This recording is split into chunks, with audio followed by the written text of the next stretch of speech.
This time we'll resume the meeting of August 21st, 2017. Councilmember Friend, will you lead us in the Pledge of Allegiance? Absolutely. Ready? Salute.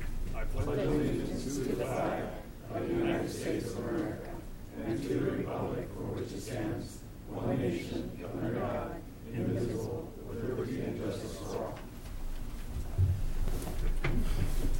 Thank you very much. Roll call, please.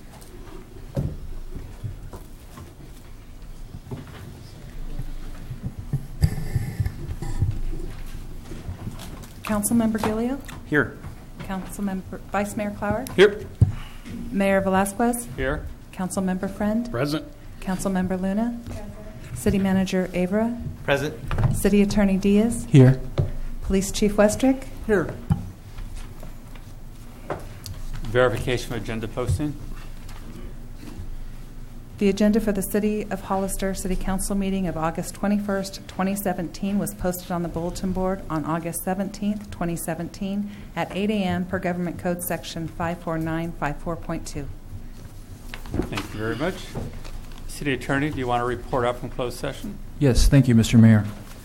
Item 1 of closed session was a conference with legal counsel involving anticipated litigation pursuant to Government Code Section 54956.9, and there is one potential case involving a statement made by a person in open and public session regarding the cannabis matters, and that matter was discussed. No action was taken, and for the record, Vice Mayor Clower recused himself, as did Councilman Jim Gillio, and I also announced my recusal on that matter.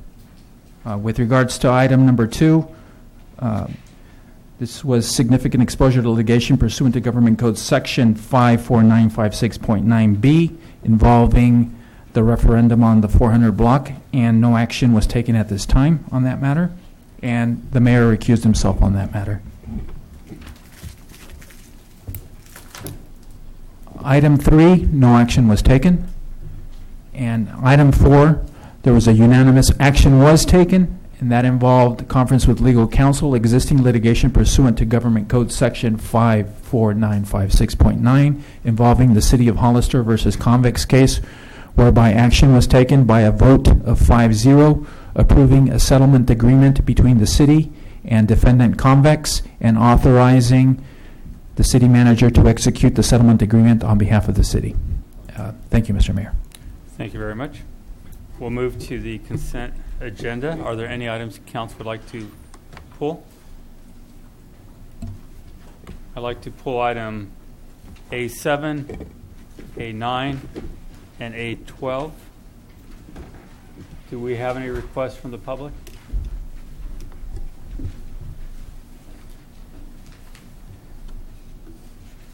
No, Mr. Mayor.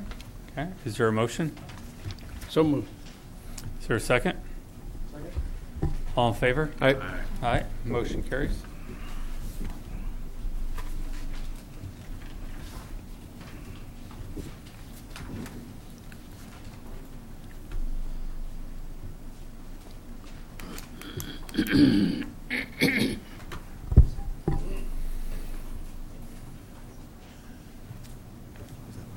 Do we have somebody to speak on item A7?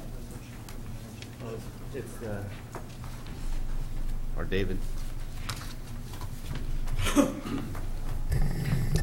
Good evening. Yes. Sorry. So item A7, number 7 is a resolution to approve energy efficiency proposal from AMBAG Energy Watch for lighting upgrades at the Hollister Water Reclamation Facility. Any questions? The amount of money was quite a bit. I think the return was 6 or 7 years on that. Right. And a lot of the work included removing fixtures and installing new fixtures. And the concern I have is today there are ways to do that without removing the fixtures, just simply changing the fluorescent bulb into a LED bulb. There's a lot of products out there nowadays that can do the same job for a fraction of the cost. So I don't really see the reason to go in there and pulling out fixtures, fluorescent fixtures, and installing new LEDs when you can actually just change out the light bulb itself now and replace it with an LED light bulb? So a lot of what's going on with this project is the removal of the fixtures that need to be removed. There's LED, replacing some T8 bulbs, 4-foot bulbs with LED retrofit strips. It's not necessarily removing all the fixtures and replacing them. So with the retrofit kits, strips, and the troffer kits for some of the other T8s, it's not a complete removal and replacement of the fixtures. Right, they're retrofits, but it still involves changing parts out that are. What I'm pointing out is today you can take out a fluorescent bulb and put an LED bulb to replace it and still get the energy savings at a much lower cost than doing the retrofit. So have we taken a look at that as an option So first? Because I believe this was $70,000 to do this project. Is that correct? So the total install cost is $79,412. We get a rebate of just over $19,000, and so our copay is $60,000, which is the rebate is covering 23% of the cost. And what AMBAG does for this work, and what they're going to be doing for us, is they've already have done this so many times that they've already established low cost contracting. They've already established that the contractor is going to be a low cost. The great thing with this is that there's actually no money involved from the city to be paid out from the city. It's paid back by energy savings from the project. I can't tell you if AMBAG actually looked at just removing bulbs. I believe PG&E probably would not approve those type of retrofits because of the potential of going back and reinstalling the energy draining bulbs, reinstalling the T8 bulbs. So having to change out those fixtures that need to be changed out, or put in the retrofit kits, or do the work that's necessary is what is required by PG&E and the Public Utilities Commission. All of that's true, but again, have we checked into what the price would be just to replace the bulbs into LEDs? Our own staff, somebody can do that rather quickly, and again, it would be a fraction of the cost. We wouldn't need that rebate from PG&E. Something to look at, something to think about, and we still get the cost savings out of the whole deal. I can answer your question. Did some from staff look at that? No. Okay. Vice Mayor Clara? Is this time sensitive in terms of the program? It is in that that the safety aspect of the plant. We have a lot of lights that are out. They've failed. Where replacing the fixture is actually the way to go with this, and so there is a safety issue as far as when the contractor needs to go out to the job site and do work out in the outside during the dark. They've actually been using trucks with headlights and other means of lighting up their work area. Oh, okay. So it's probably not going to hurt us too bad if we take 2 weeks and somebody from staff can look at the mayor's concerns, and then my guess is there's probably some bulbs that we could change pretty easily, and then some of the ones you just mentioned probably need to have new fixtures. I just don't think it's going to hurt us too much to take 2 weeks and see if there's something there. All right, any other questions? Any speaker cards? Mr. Mayor? All right, thank you. Is there a motion? I have a question. A question Is the from motion Councilor Friend? to wait 2 weeks? come back, or is the motion to approve what we have before us? There's no motion yet. There's no motion yet. Mr. Mayor, if I may, Yes. one suggestion would be that there be a motion to continue the matter and put it over for 2 weeks. That's what I'm. Okay. guess that's what I'll make that motion. Okay, there's a motion to continue for 2 weeks. Is there a second? I'll second that. Motion and second. All in favor? Aye. Motion carries. Thank you. Item A9.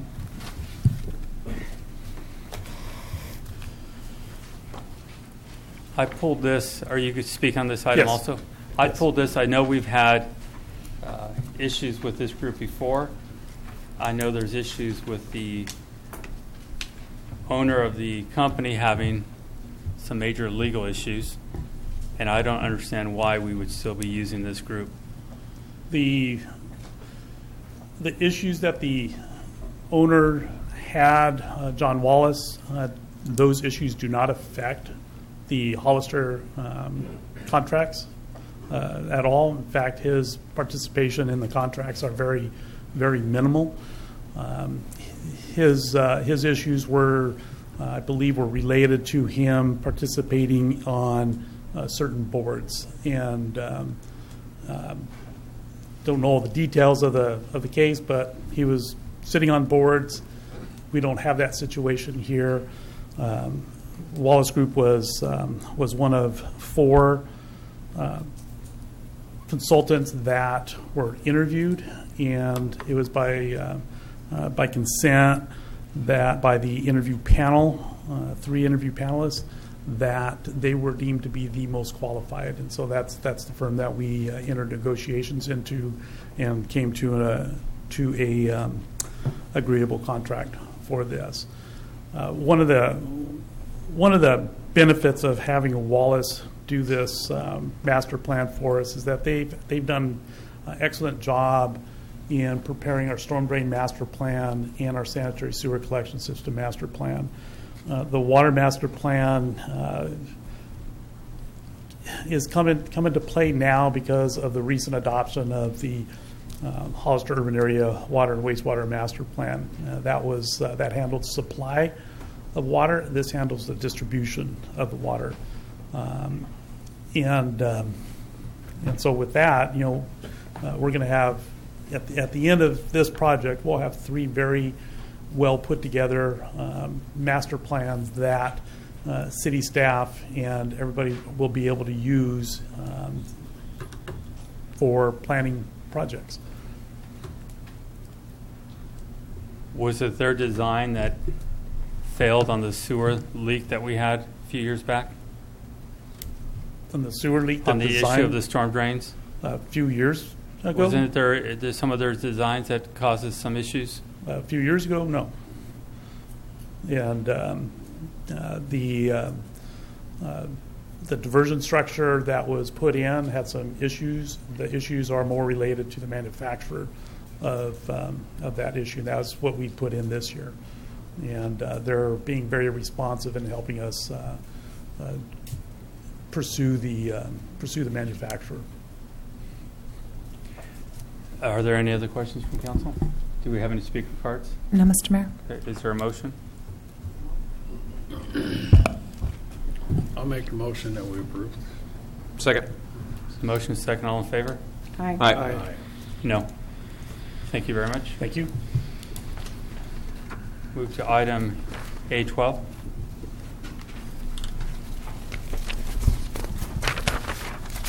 Hi, Mayor and council members. This item is kind of a 2-part item. First is to approve a job description for an HR tech number 1, which we don't currently have or hasn't been updated in a long time. And then the second is what we want to do is become more of a procedural. We want to open up all 3 positions and have people apply and then try to pick the best candidate and fit them in the right category that we feel is the most appropriate and the best fit for the city. So that's what that item is for. Councilman Friend. So are you looking at filling Just one position. one position, but you're going to open up 3 jobs to do that? Correct. Then we'll turn, if we don't find anybody at the right level that we feel appropriate, we'll reject those people. Okay. Councilmember Luna? So on the application process, the application, is there just going to be an open, generic application for It will say HR, open for HR manager, department? analyst, and HR. So it's going to tech. identify the three Correct. positions. So if you have an applicant that only wants to apply for a certain position, We'll take it and then we'll make sure that they have that. make sure it goes into that qualifications. category, so you're not going to leave it up to yourself or anybody else to decide what category that Correct. application is going to fall into? Correct. Okay. Okay. Any other questions? Any speaker cards? No, Mr. Mayor. Okay. Is there a motion? Motion to approve. All right. There's a motion. Is there a second? Second. Motion second. All in favor? Aye. Motion Thank you very carries. much. Thank you very much. Move on to public input.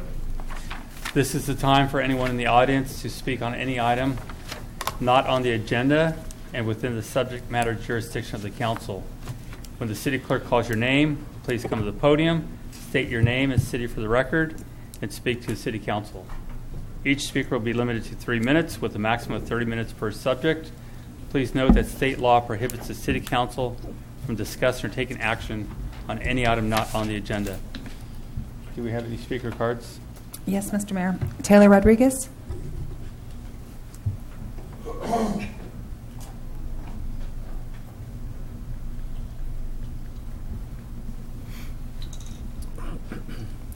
Honorable Mayor, council members, I request Haven's permit application be agendized for an up or down vote at the September 5th City Council meeting. Haven has submitted multiple written comments to your council over the last several months detailing many concerns about fairness and mandated process. We even sent a certified letter to the city attorney requesting that the city follow the appropriate process mandated by your council. With the city attorney's recusal, it's unclear to us if this was provided to you in your agenda packet before the August 14th meeting. Further, and on the advice of council, Haven will be submitting a formal notice of appeal to the Hollister City Clerk pursuant to Section 5.42.270 Appeals of the Medical Cannabis Facilities Regulatory Ordinance Number 1131. This notice of appeal will include, but is not limited to, incorrect scoring determination, required interviews never conducted or provided, agendizing determination, disqualification of applicants with incomplete applications. With a correct scoring of the applications, Haven should have been tied for first place. Also, please let the record show that other applicants here tonight who may also be requesting agendizing for consideration had incomplete applications. And yet the application process clearly states that incomplete applications will not be considered. I ask that the rules be followed. I have been an active participant in this process for almost 2 years. I have attended nearly every council meeting regarding cannabis, presented many detailed written comments during the ordinance and regulation development, followed every requirement, met with community leaders, and have rallied the support of neighboring businesses. All of this with the goal of opening a locally owned medical dispensary, where a local family can serve the local patients and ensure everyone stays healthy and safe. Therefore, I request Haven be agendized for an up or down vote at the September 5th council meeting. Thank you for your time and consideration. Thank you very much.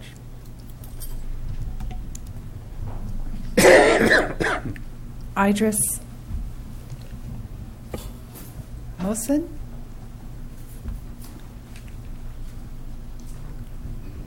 Good evening, Mayor and council members. My name is Idris Mohsen. I represent the application for Traditional Roots, requesting a cultivation and manufacturing conditional use permit for 1091 San Felipe Road. I came tonight to apologize for not being here last Monday night. I meant no disrespect by it. My father had been ill, and I had to make a choice between the meeting and staying with him that evening. I hope you understand. Because the agenda item died for lack of a motion, I am advised I may come before you tonight during public comments and make a formal request to be placed on the September 5th regular agenda. Thank you for your consideration. Thank you. Sal Palma.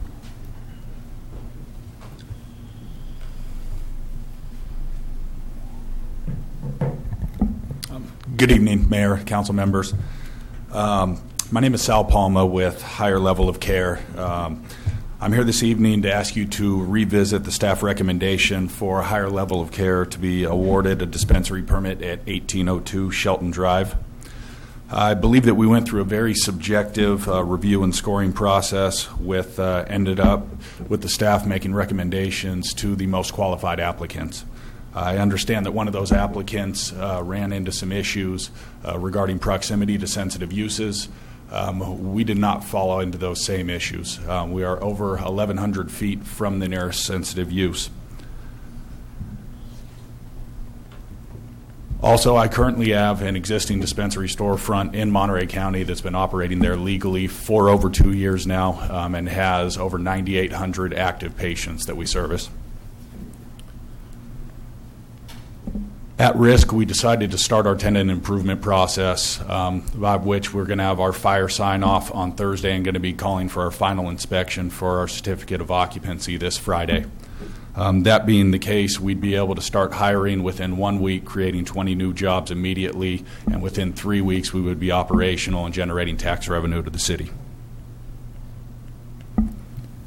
Lastly, I think that there's something that's sort of been overlooked in this entire process, and that's the fact that with your decisions on which two operators are going to be coming into the community, you are basically selecting the two businesses which the medical cannabis patients in your community are going to have to patronize. So I think we need to be very selective in that process and make sure that you're not forcing individuals to go to somebody that's not necessarily the best of all operators. We pride ourselves on putting the patient first at our current operation, and that's really number 1, 2, and 3 for us. We have over 880 online reviews. 863 of those are 4-star or better. I think that's something that should definitely be taken into consideration when awarding the application or awarding the permits to the applicants. I also request to be on the agenda for the September 5th council meeting. Thank you very much. Thank you. Marty Richmond.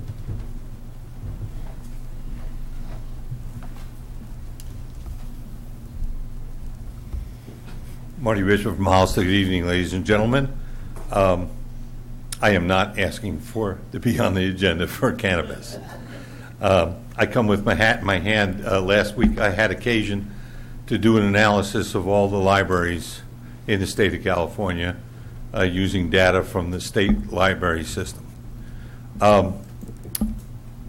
You know, what we're doing really here in the Hollister, I can't find another word for it, is really a disgrace when it comes to the library. We're contributing about 43 cents for every person we have here. The average municipal library of a municipality our size is $43, 100 times more.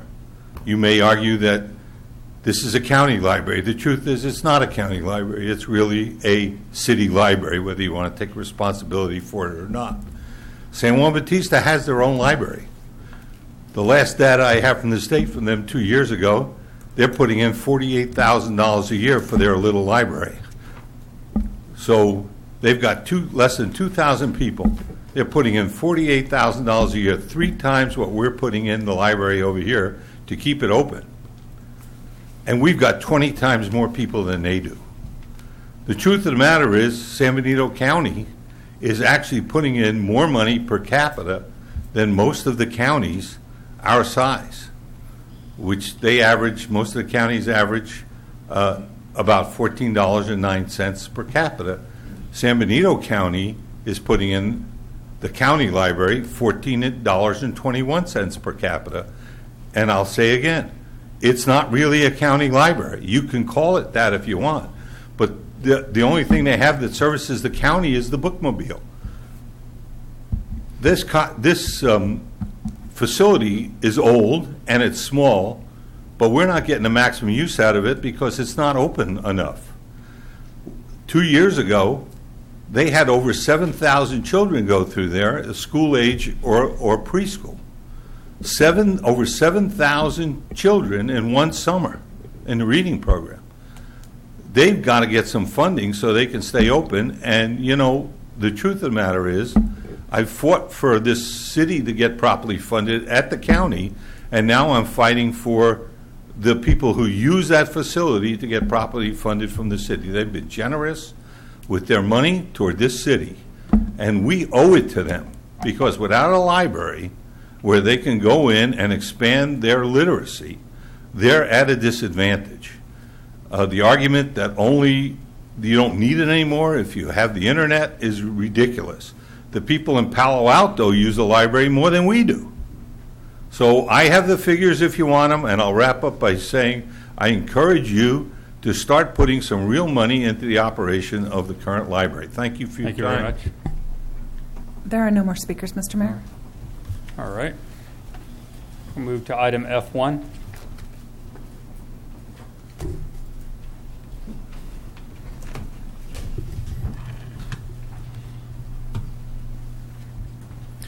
Good evening. This next item is requesting approval to direct staff to make an application to the Local Agency Formation Commission, LAFCO, for the city to provide water services outside of its jurisdictional boundaries, outside the sphere of influence, and within the Hollister Urban Area Water and Wastewater Master Plan to the property located at 3510 San Juan Road. The applicant would like to have city water instead of well system for health and safety reasons of water quality. The property has a single-family residence and existing agricultural production. Okay, is there any questions? Vice Mayor Clower? Will the applicant be paying hookup and impact fees just like any other? Correct. Okay. They'll be paying impact fees for connection. Thank you. Councilmember Friend? Is there a water line in the proximity of We have a water line that runs through 4th Street or San Juan Road, so they'll be tying into that water main. So it's this side of the bridge, it's not on the other side? Is on the other side of the bridge, correct. And our water main goes all the way past the bridge. Oh, it does now? Yes. Oh, okay. Councilmember Luna? Yeah, how many units did you say that? It's just would one provide for? single family. How many? Just one single One? family, yes. And that was it, that's it? That's it, One. yeah. Okay. Currently they're using well water, or? Yes, currently they're using well water for the residents and also for the agricultural component. And have you looked at the quality of their water, the study? They have a report. I was looking at it, and I was able to see that some of the thresholds were above what the state requires, but I'm not an expert to decide if the water is good enough for them or not. They did provide information that for the past 2 years, they don't use the water because it's not safe for them to use. Okay. But they're aware this doesn't give them the right to build more units using the water. It's just for this more of an emergency use type of. Yeah, so this is just strictly for the single family. They will still be using the live well for the agricultural component. This is a pretty routine task Right. for you folks. You've done it probably 10 times over the last 10 years or so. Mostly the wells are contaminated or high in nitrates, and that's usually the chemical or the element in it that makes it unsafe. So. In that area? Yeah. Okay. Any other questions? Do you have a speaker card? Marty Richmond?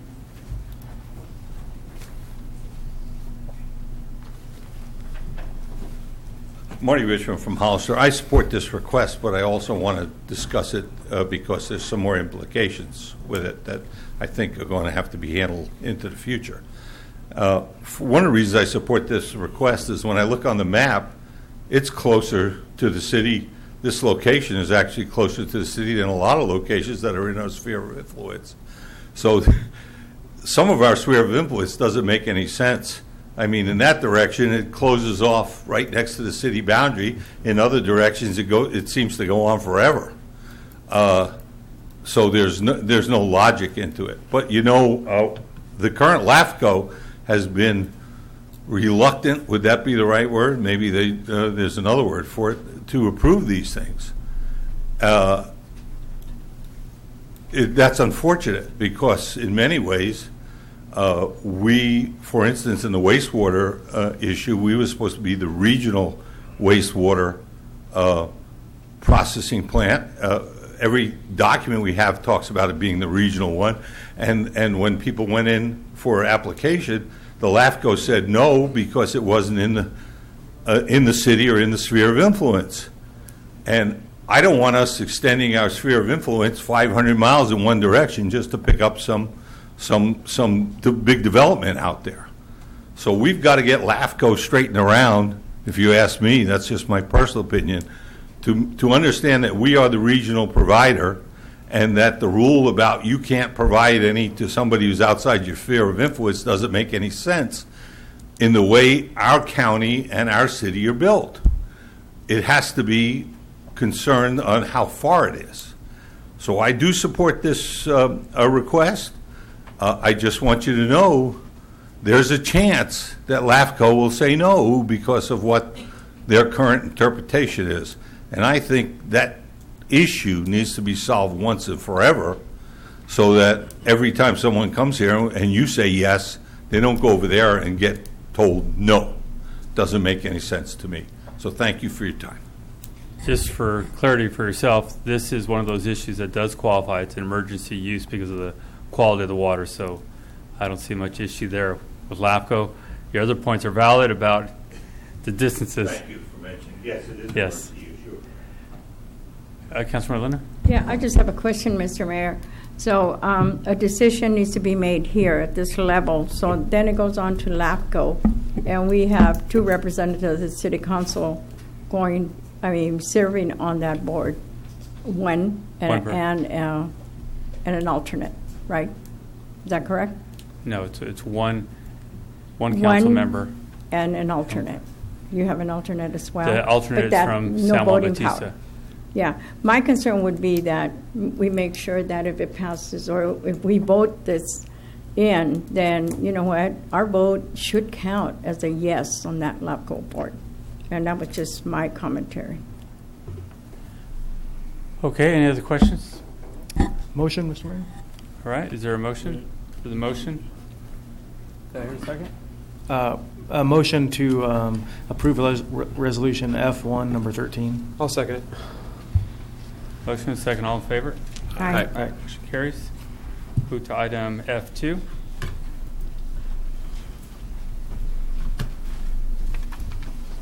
Good evening, Mayor Velasquez and council members. This resolution 2017-212 would approve a supplemental appropriation for gateway entry signs for $175,000.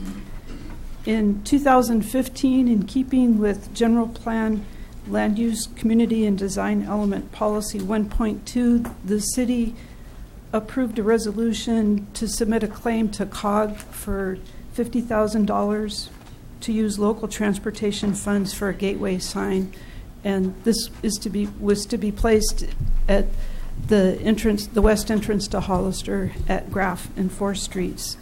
There was a call for art, and the city council approved the gateway sign. We have a PowerPoint that shows that. I realize the rendering in your packet isn't as clear as it might be. If we could pull that up. We've been meeting over the last year regarding the West Gateway project, and one of the things that we found through the course of the discussion, the designer of this gateway sign gave us a price for installation, and through the course of the meetings we learned that there could be some economy of scale, some savings if we purchased more than one sign at the same time. And that's why you have a request before you to purchase the construction of 3 signs concurrently. Once again, this would be in keeping with the general plan to improve the major entrances to Hollister with entry features, signs, and gateways. The single price for one sign today would be $84,435. Just for comparison, and this would be for a 20-foot by 19-foot gateway feature. In the city of Soledad, when they put in their signs 4 years ago, the cost was $75,000 per sign. So it just gives you a frame of reference. There has been some increase in construction costs. We're recommending that a second sign be put at a proposed roundabout at Gateway Drive and San Felipe Road. That would be near our entrance to the city from Highway 25. If you step back and think about our wayfinding sign program, we routed people from the Pinnacles through 25, but also into our downtown. We did on 4th Street. And then the third recommendation would be at the intersection of Union and Airline Highway, where the city has property near Fire Station 2. That sign would be a little more expensive because it wouldn't be placed in the base of a roundabout. It would require the construction of a small wall. We envision a rounded wall. It would require some site grading, and we think enhanced landscaping to make it truly a gateway feature. So that would add another $21,500 to the cost. I think through the Pinnacle Gateway Partner process, a lot of us partners have learned that the city of Soledad did get out and had in front of having Pinnacles as our national park, and people keep talking about a rising tide lifts all boats, and we are recommending the funding for 3 signs for the purpose of establishing a unified, we think, attractive entrance to our community. And this is something that would last for a long time. There's another slide, if you'd like to see it, that shows the building materials. It would be durable materials, and it would be part of marketing our community. We do know from the superintendent that people attend the park come from the Bay Area, a lot of them, and they go to the park and they go home. They're not coming into our community, and we see this as a way to market our community as a gateway to a national park. Okay. Are there any questions? Councilmember Friend? I don't have any question about the signs. I think the signs are wonderful, but it seems like where you're putting the signs, I mean, people come up 25, they make a right turn to come into town, and then they're going to find out where they are. They don't know where they are. It seemed to me like you're putting a sign after they're in town. You're going to have a sign. Why isn't that sign out towards 156? Why isn't the sign on the end of where business 156 and 156 come together? Why is Union Road, they're already in the city, and then there's a sign? Part of it, I guess it's where we have property, there's places we can put it. I think also, if you think about when you go into communities,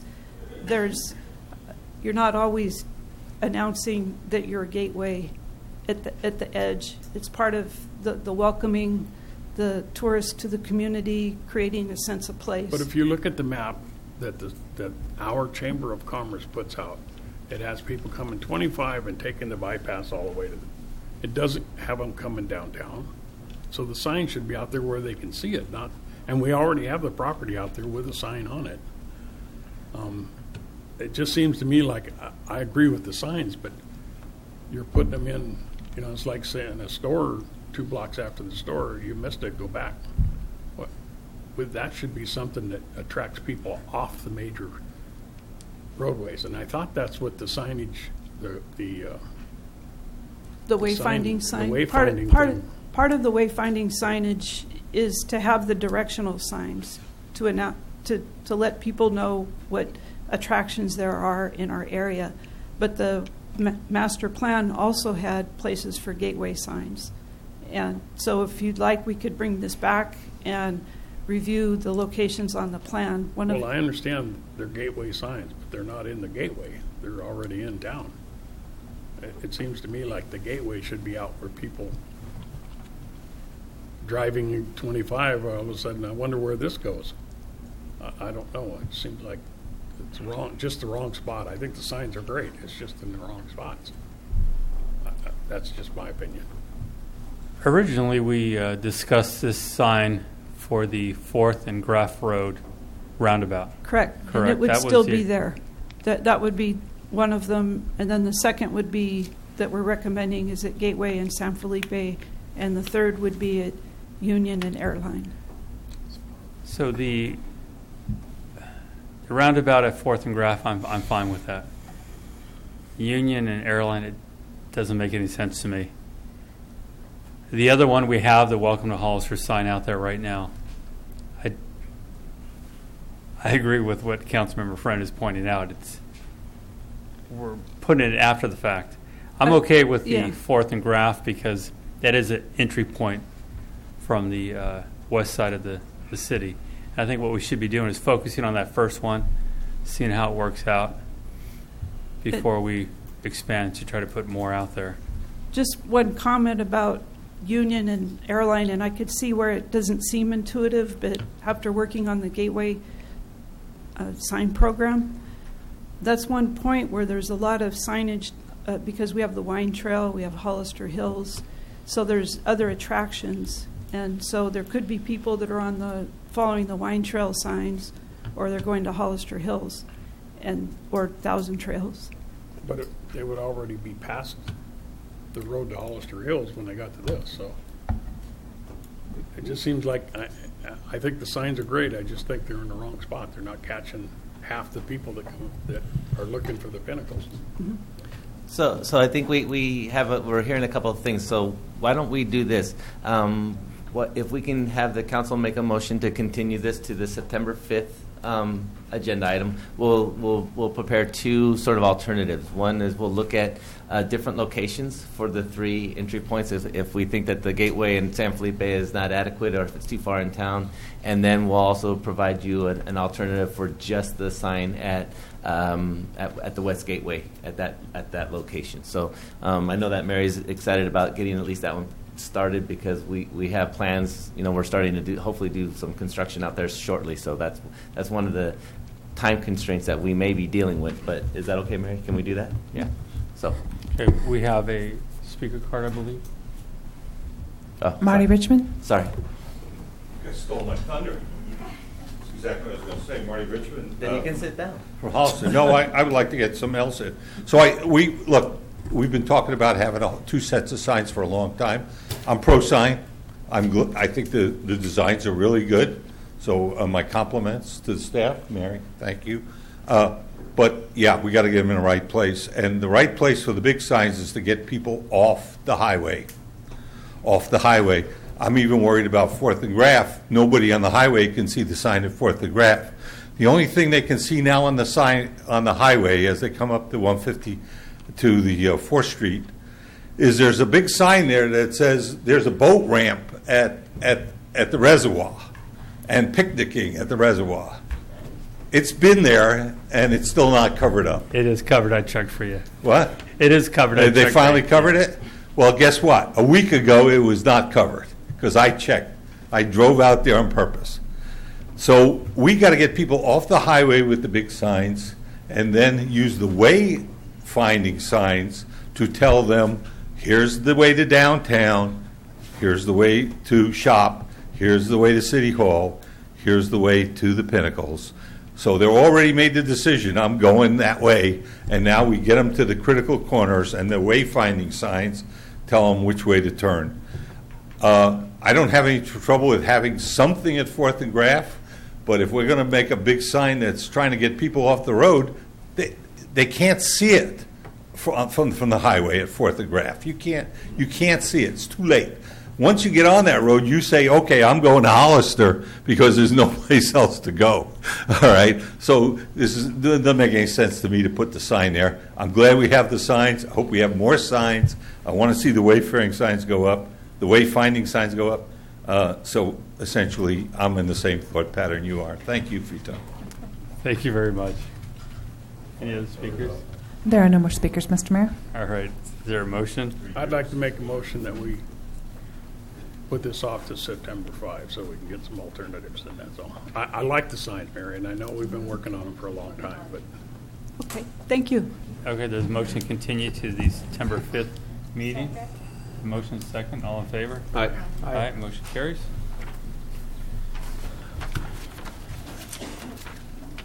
Move to item F3. Thank you, Mr. Mayor. As you know, this is an item that's had a lot of discussion lately. We believe we're at the point now where we can at least provide the council with a draft RFP for the franchise agreement and the trash hauling services for the city. I think that the consultants at CSG has tried to take all your previous comments to heart and include them in the documents. If Kathleen's here, they are here if you have any specific questions. I know it was a lot of reading to make sure that we had everything in there. So if there's some specific questions by the council, I'd be more than happy to try to answer them myself, or like I said, Kathleen, they're here for us as well. Okay. Do we have any questions from council? Councilor Marguglio? I had a question about public involvement for the RFP process. If there was a section that perhaps you could direct my attention to for the public input section.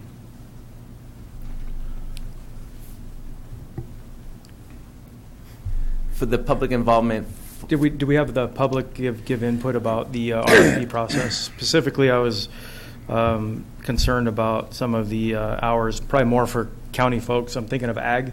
Ag's a 7-day-a-week industry, and there's a lot of areas in the county where you're not going to be interrupting or waking somebody up by going out to a farm and picking up trash or doing a roll-off or whatever it may be. They're 7 days a week, oftentimes 24 hours a day, and there's no service on Sundays now and limited hours on Saturdays. So I was wondering if we had any feedback from anybody in the community or possibly in the business community about that. I'm not sure. Yeah, please, because I don't know. Absolutely. Good evening, Mayor and council members. We did public outreach. We didn't have any specific questions regarding time, but we do have in the franchise agreement that you have before you, we do have specific hours that the operator cannot haul before and not haul after. And there are performance standards and liquidated damages if they don't follow those requirements. I see that. I think perhaps what I'm suggesting is the feedback that I got is that people would actually like to expand those hours for certain locations where they wouldn't be bothering any residents, perhaps down in South County, off of the Highway 25 area, off of the rural parts of Fairview, Orchard, those areas where there's ag properties. They're looking for service on the weekends too, as needed, because a lot of times they'll have an emergency service during a harvest, and right now it says you can't pick it up. So I'm wondering if that's comparable to what we do now. And yes, it is. And in terms of hours, that's something that certainly we could certainly talk to the operator about when we go to the final discussions. Okay. I have a couple other questions as well.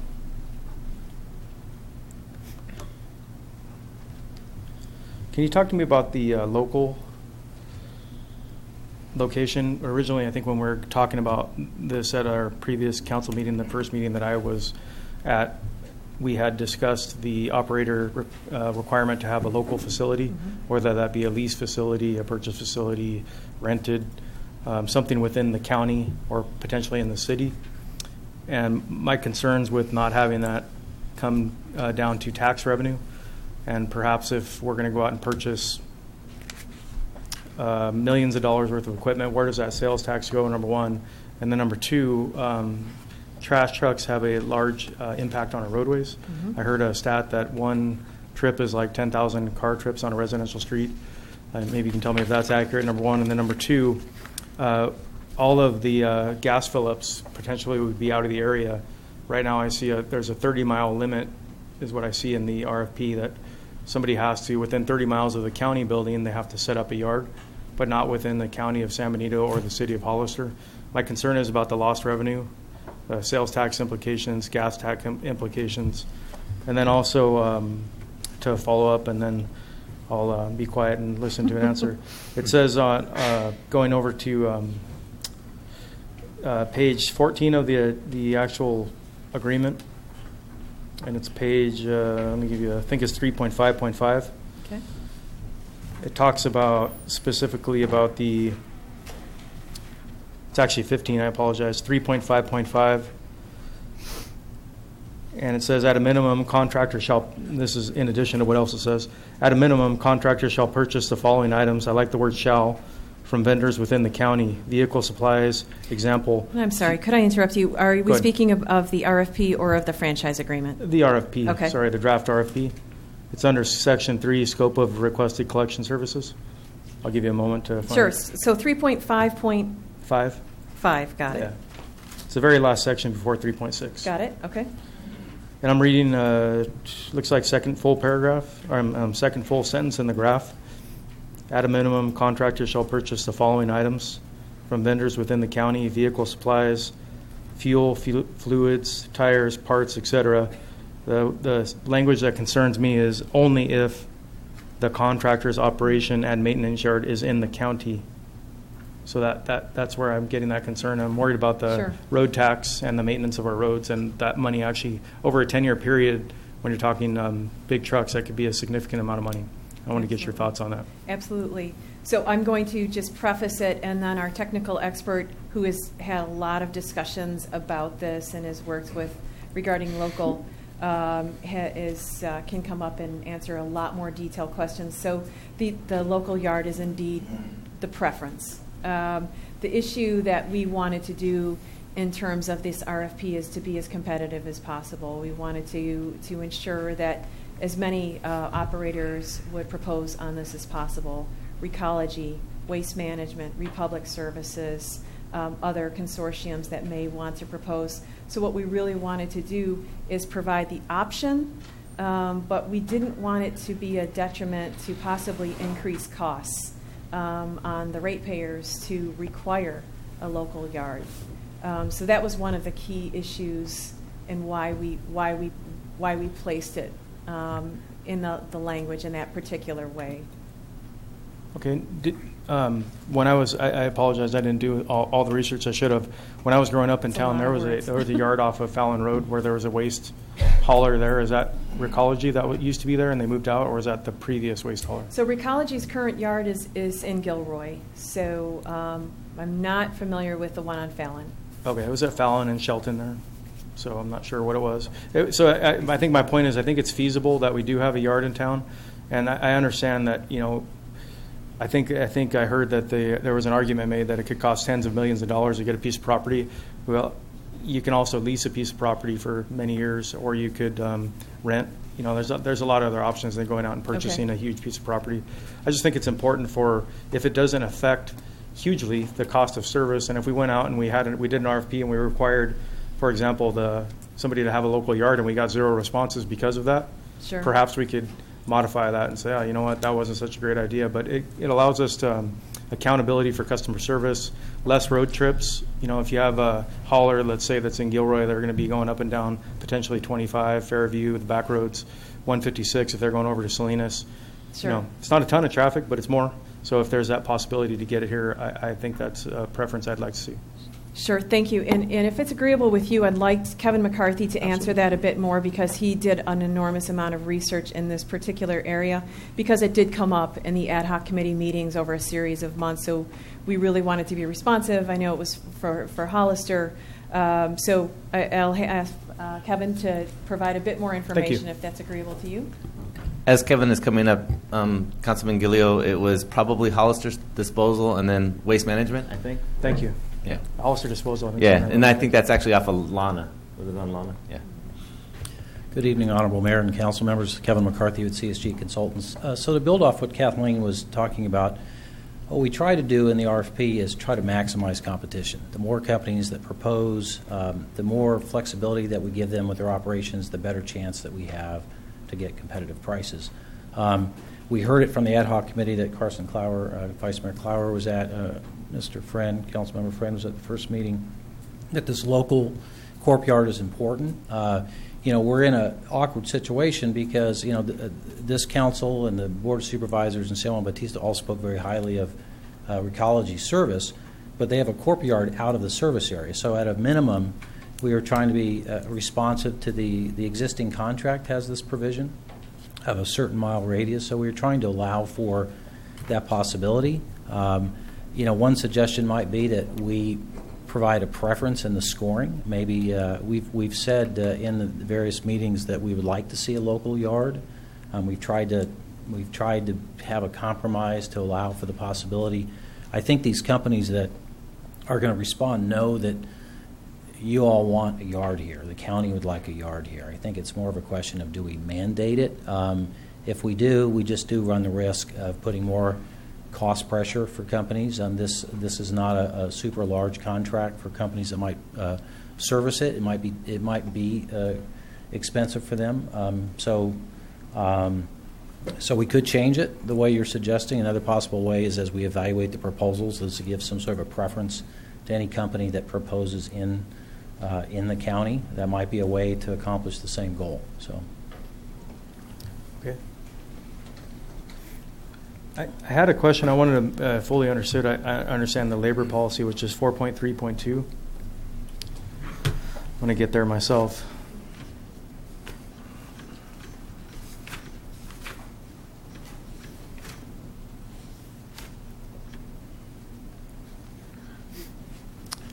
Hopefully I can frame this question. Or let me know when you're there, and I'll frame the question. I'm actually looking at the full language in the agreement itself. Perfect. That probably be better. 6.6, which is... I'm at 432, which is the RFP. Okay. Page 395 of your packet is the section of the agreement.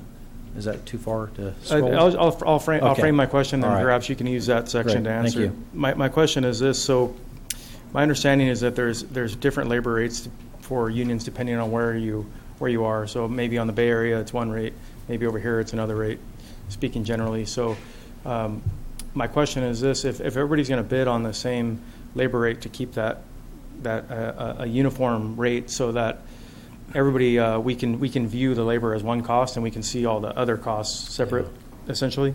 That's the way I'm reading it. I'm wondering if an applicant were to, let's say an applicant that has a labor rate that's significantly less than another applicant's labor rate, and they both bid, and the applicant that gets a cheaper labor rate, I'm just throwing out numbers. These numbers aren't accurate, obviously. Yeah. There's a $15 an hour, let's say, rate over on the Monterey Peninsula, and let's say there's a $40 an hour labor rate over in Santa Clara County, just for numbers. What would happen if that person on the Monterey Bay secured the bid? What would happen to that extra, the way I'm looking at it, extra $25 an hour that is not going to the employee? Does it go straight to the company, or is there some provision in there to deal with that, to balance that, so it's a fair bid on both parts? Well, it's a great question. I think what we've tried to do is there's an employee retention policy, and that's sort of mirrored with this policy of using these existing wages and benefits. So effectively, somebody... there's an example of a couple of companies in Monterey County. Green Waste Recovery, Waste Management operates there. Sergio, whose last name I can't remember at the moment, from Teamsters Local 70 was giving me this example. It might be the example that you're referring to, where it's not a Teamster Local 70 contract. Okay. And so what happens in these processes is that you're going to have proposers bidding on the work, and they're going to go to the local, one way or the other, they're going to meet and have a conversation. And the conversation is that they essentially, the union representative gives them an MOU that says, hey, we want you to sign this MOU to recognize all the existing terms and conditions of the negotiated CBA. And I haven't seen a situation where that hasn't happened. Okay. So I really don't think there's a risk. One scenario that was brought up is if you have a temporary situation, if somebody had a corporation yard further away and they had workers in a different union. But I think it should be. I think it is clear to all the proposers. This is Teamsters Local 70. I don't know the number on the coast, and so everybody's going to be using the same numbers. I don't see any possibility that somebody could effectively pocket that difference. And it's a tricky thing in government because we're putting an RFP requirement out, but we can't be party to negotiating those CBAs. But the way it always works out is that the Local 70 or Local 350, whatever it is, they go to the proposers, they give them all the same MOU, and they negotiate essentially that MOU that recognizes, hey, we're going to use the existing workers and we're going to recognize the existing contract. Okay, thank you. Is that it? Any other questions from council? Do we have any speaker cards? Yes, Mr. Mayor. John Bouchard.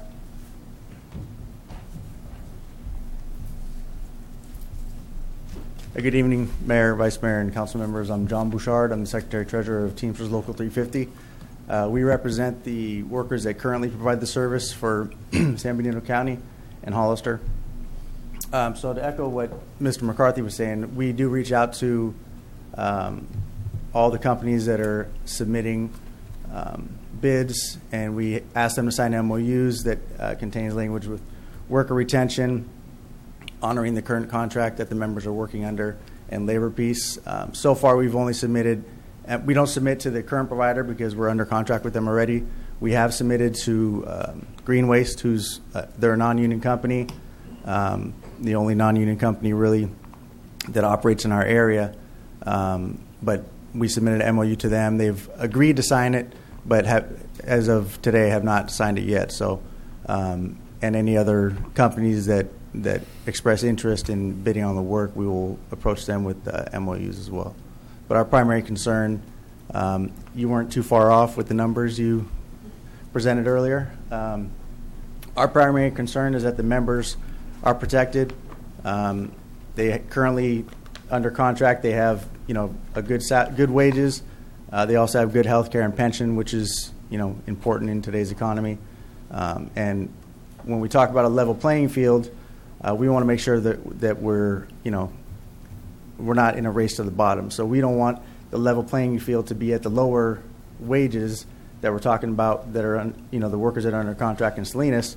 We want to make sure that the workers continue to make what they're making, that the workers are currently providing the service get to follow their work if another company is chosen to award the contract to us besides Recology.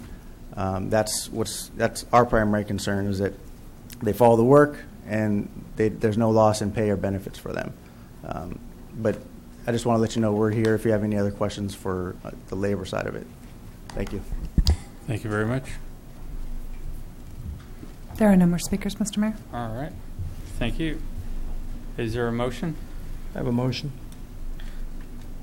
I'm sorry. Go ahead. I thought, did you want to speak, Mr. Friend? I'm sorry. No, I was just going to ask on your motion, are you looking to make those changes on the RFP agreement? I was going to suggest a couple of modifications on my motion, and see how that goes. Go ahead, Mr. Department, sir.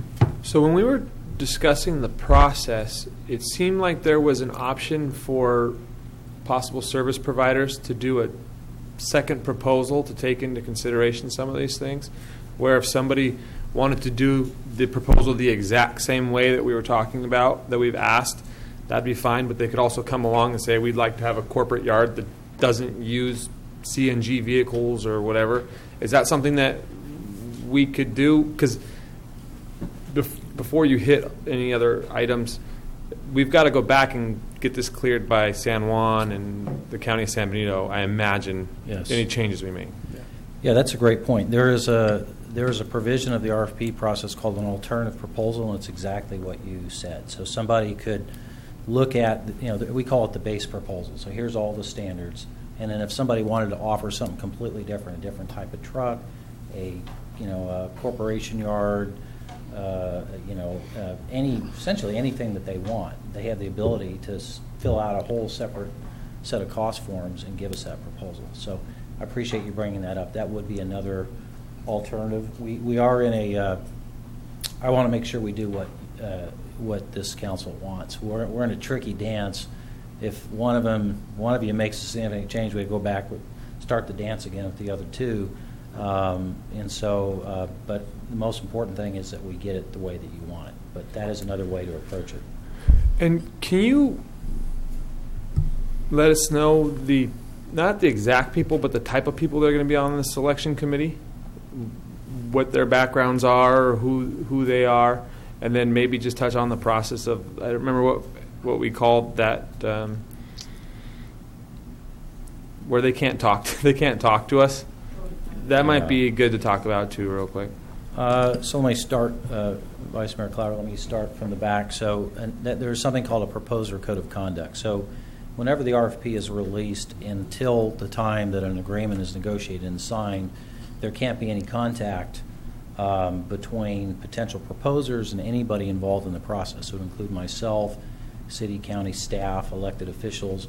Now, if they're at a meeting for another purpose, so if they were here and had another item, but you couldn't talk to none of us unless it's been organized. If there's a tour organized or something that's been structured, a meeting, there's sort of a prohibition on that contact. In terms of the evaluation process, we have it broken into two pieces. So there's a technical review process. Essentially, we'll have people like myself, city and county staff that have technical expertise. So we'll have city or county finance staff look at a financing part of the proposal. Legal staff will look at legal parts of the proposal. Those of us that have a background in solid waste practices, we will look at the whole proposal. So there will be sort of a technical nuts and bolts process. We will then write a report and give that to the selection committee. The selection committee will be made up of the executives of the 3 RA members. So it will be your city manager, the county executive, and the city manager from San Juan Bautista. Those 3 will essentially be briefed and then make the recommendation to the regional agency itself. So it's sort of a 2-part process. Then it comes to each of the 3 regional agency members, and they'll effectively, I'm sure there'll be some back and forth, and then eventually we'll get to a final negotiated contract. Does that answer your question? Yes, thank you. Yeah, thank you. Okay. Is there a motion? Yeah, I want to make this motion with I'm trying to care for the ratepayers' costs, and then also trying to capture as many fewer trips as we can in and out of the city, and also revenue for either the city or the county, wherever the yard may be located. The motion I'll make is that we examine weighting the local yard at a increased amount for. So it's not mandatory to have a local yard. I want to make sure I word this right. Maybe somebody can help me so it's not legally challenged later. I just want that if you have a local yard, you have an increase of score. I don't know what that percentage is. I would leave that up to the ad hoc committee to decide on what's fair. But that there is a weighting for the local yard with taking that into consideration, the enhanced customer service, the fewer trips on the road, and also capturing all that sales tax and those dollars that we wouldn't be capturing if we don't have the local yard. So just as it sounds like a scoring preference, pretty Yes. much. Okay, so we probably have to be careful on what does local mean. Is it anywhere in the 3 jurisdictions? Is it a certain distance? Because right now it's a distance from the county admin building. I would say my suggestion would be anywhere within the county of San Benito and within the incorporated areas of San Juan or Hollister, so that one of the 3 agencies is capturing those dollars. As a form of a motion, is that getting confusing? What we're talking about It's here? very long. So I'd be happy to trim it the down. motion is basically a preference What we'll say is we'll for just local. have a San Benito County sort of preference clause. Preference, San Benito County. For the Okay. corporation yard. Okay. Because San Juan and Hollister technically are in Yes. San Benito County. Absolutely. Thank you for that. All right. So, there's the motion. Is there a second? I'll second that. So motion is second. All in favor? Aye. Aye.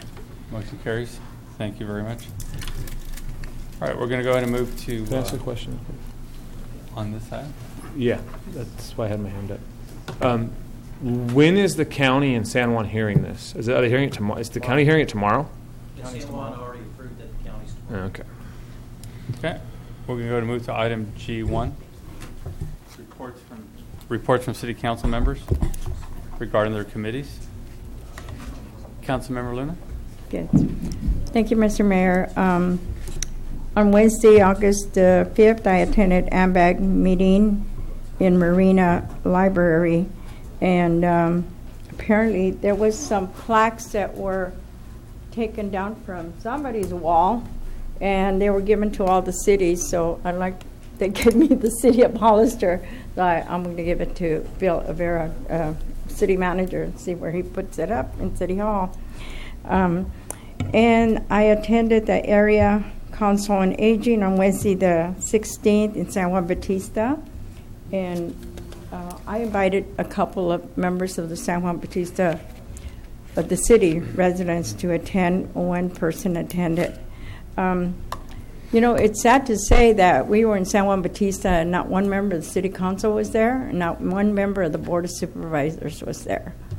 And here we're meeting in San Juan. You know, I don't know if people just don't find it important enough, but, you know, when it comes down to funding, there was an excellent report on funding senior citizen groups, and we're only talking San Benito and Santa Cruz. It's not Monterey, San Benito and Santa Cruz. And I'm so glad that I picked up Pauline Valdivia and took her with me, because, you know, Pauline had a lot to say about her program. She was praised for her program. There was people from Santa Cruz, you know, SoCal, Capitola, and there was just a lot of good discussion on funding and possible other funding and maybe possible cuts in the senior program. So I just wanted to encourage everyone that, you know, if you are part of this council, I would encourage you to attend, because some very important information is coming out of there. So that's my report on that, Mr. Mayor. Councilmember Friend? Yeah, it's kind of a lengthy one. On August 16th, I attended the Monterey Bay Community Power Executive Policy Board meeting. And at that meeting, we discussed the resolution to amend the Monterey Bay Community Power fiscal year, which is not a big deal, and it's going to run from September to September. We also had a lengthy discussion about the implementation plan that has to go to the PUC. The PUC has to review the implementation plan and give its blessing before this community power association can start work. And we did pass that after the long discussion. Then the second thing we talked about was the rates, and we adopted the rate plan that was recommended by the new interim CEO. And I can't tell you what those are because they're got to be approved by the CPUC. All of that has to be done. I did catch, though, that we do have a time frame on this now, that they're starting, their goal is to offer this alternative power selection to industrial customers in April, which I believe they said there was 97,000 customers that are just on industrial. And then in July, they're going to offer it to the 475,000 customers in the 3 counties that are going to be involved in this. So there'll be a lot more information coming out. Once this is approved by the CPUC, and we do not have to go through the regulatory hearing process. This is just an administrative thing, and they expect to see within 30 days to get that approval, which means that Monterey Bay Community Power will be a viable utility in the state once they approve that. That's when we can start setting our advertising for the rates. One question that was a big one with us when we were going through the basics in the beginning of this was the opt-out clause. We did set that to where people are going to be given all the education that they can on what exactly this means, and the opt-out clause between staying with your current utility or opting into the Monterey Bay Alternative Community is there'll be 3 chances from 90 days, 60 days, and 30 days before it actually happens that you will have to opt out. And then once it's changed over, you will have 2 more chances in 60 days and 90 days after it opts out or starts working to opt out and go back to PG&E. So I know that was an important clause that we wanted in there, and it is in there now. So there wasn't any representatives from the county, and I was representing the county, the city, and San Juan, and we did hire an interim chief executive officer who was amazingly qualified. It was somebody who has worked with the ISO, started the Santa Clara Valley Community Power Group, started the Roseville Community Power Group, so he has a lot of experience in this area. And I think we were very lucky that he decided he wanted to move to Pacific Grove, so he wanted a job there, and he's currently living in San Jose, so he's moving to Pacific Grove, so he was very interested in what we were doing. And just so people understand, we're talking 500,000 customers will be given the alternative, the option, to either go with a totally renewable product or stay with PG&E, which is currently, I believe, at 80% renewable. And then a year later down the road, there was a lot of discussion during the rate discussion that there was promises made about lower rates, and there was promises made about maintaining the existing situation, like people that are on fixed incomes, people that are on low user ends and stuff get their special deals, and those will carry on even with Monterey Bay. But they have to realize that this is a startup company, so rebates and stuff like that are not going to happen because they haven't made any money yet. So it's going to have to go after the 6 months after the changeover, and they start actually receiving money in before they're going to have any way to do any rebates. So I'm sure at the end of the July of 2019, if the predictions are come true, there will be a huge rebate, probably of 5 to 7% on most people that opt into the program. If you stay with PG&E, obviously you won't get that deal. So that's about it. Next meeting is September 13th. That's it? That's okay. it. Thank you. Vice Mayor Clower? Nothing to report. Councilmember Gilio? Mr. Mayor, yourself and we attended COG on August 17th. You want to handle that update, or would you like me to handle that update? That's you. All right. So it was my first meeting, so I took a lot of notes. So I'll try to keep it as brief as possible. So one of the key things that came out of the meetings is there's a significant amount of funding that the city had already discussed earlier on at our retreat that we were all discussed to allocate for road maintenance. We took some of our general fund money. We took some of the COG money that was allocated for the last several years. And for us, it equals about $900,000 from COG. And the decision was made to leave the allocations the way it was. And so we have the additional money from COG that we are now going to officially dump into our traffic fund to improve our roads, which is, Mr. City Manager, are we still at about $3.5 million? Is that what we're including that? Yeah, real close to that. Great. So we're very excited about that and being able to fix our in the city roads.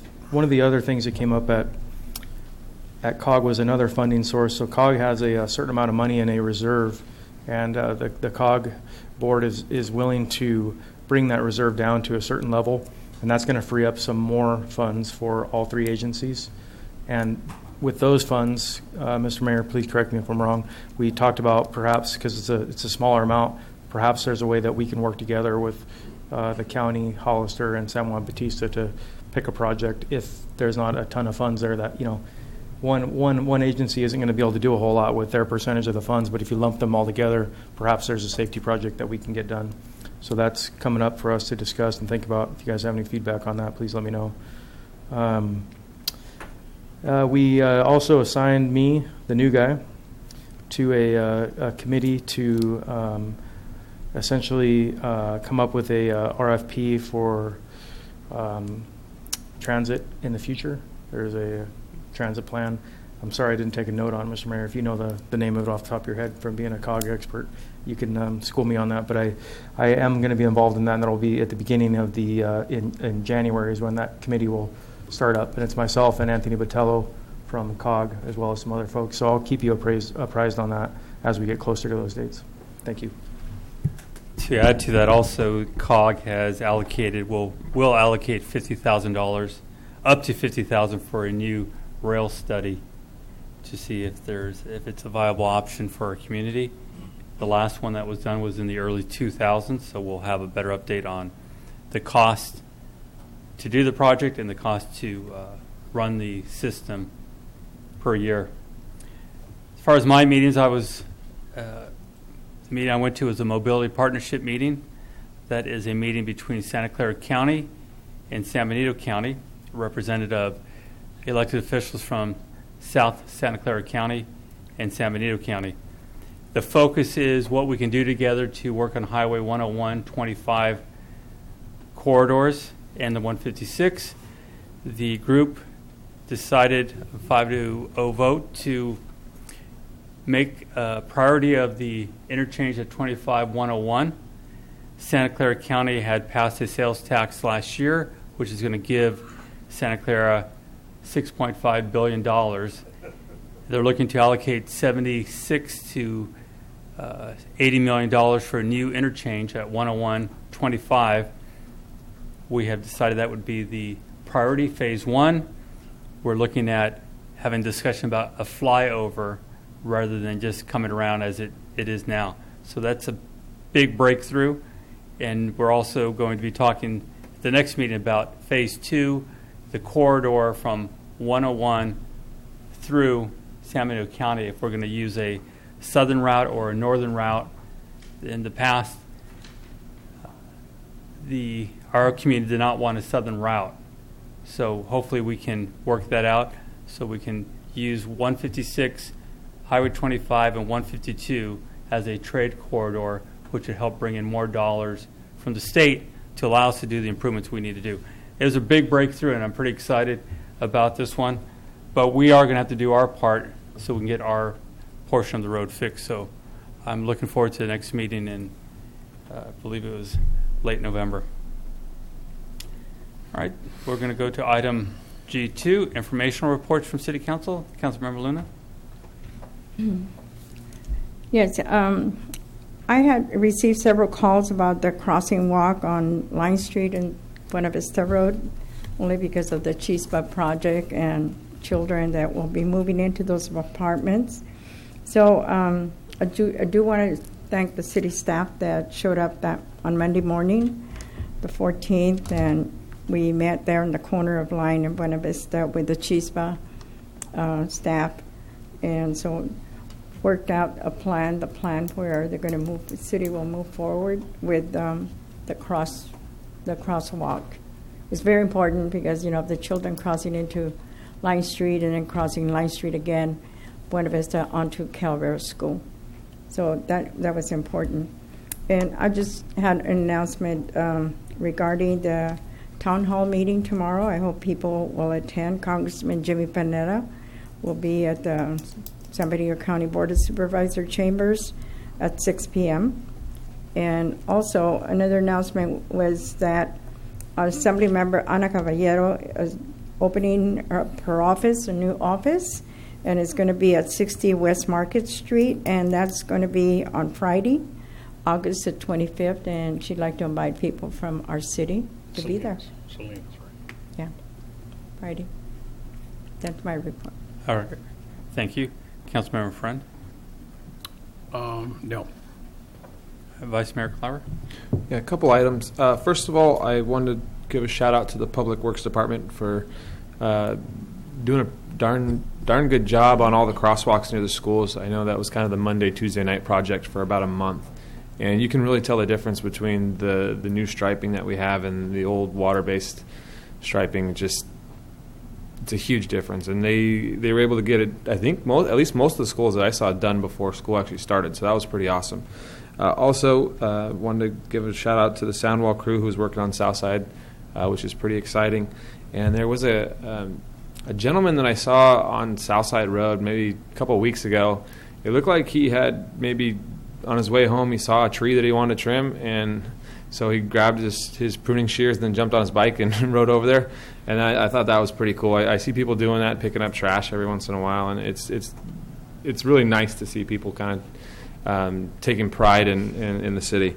Attended the McCarthy Park Community Outreach meeting that was last week at the Vets Building, and that was probably the third or fourth one that I've been to for parks in general this summer. And we actually had some kids there, so that was pretty neat. And there was a lot of different ideas, so it'll be exciting to see what comes back in terms of an actual plan for that park. And I got to give kudos to Councilmember Friend for all the work he's done on that, and Mike Smith and Mike Chambliss, and I'm sure I'm missing 4 or 5 other people, but that's pretty darn exciting what's going to happen there. It's going to take forever, like it always does with city government, but eventually there's going to be a nice park right there.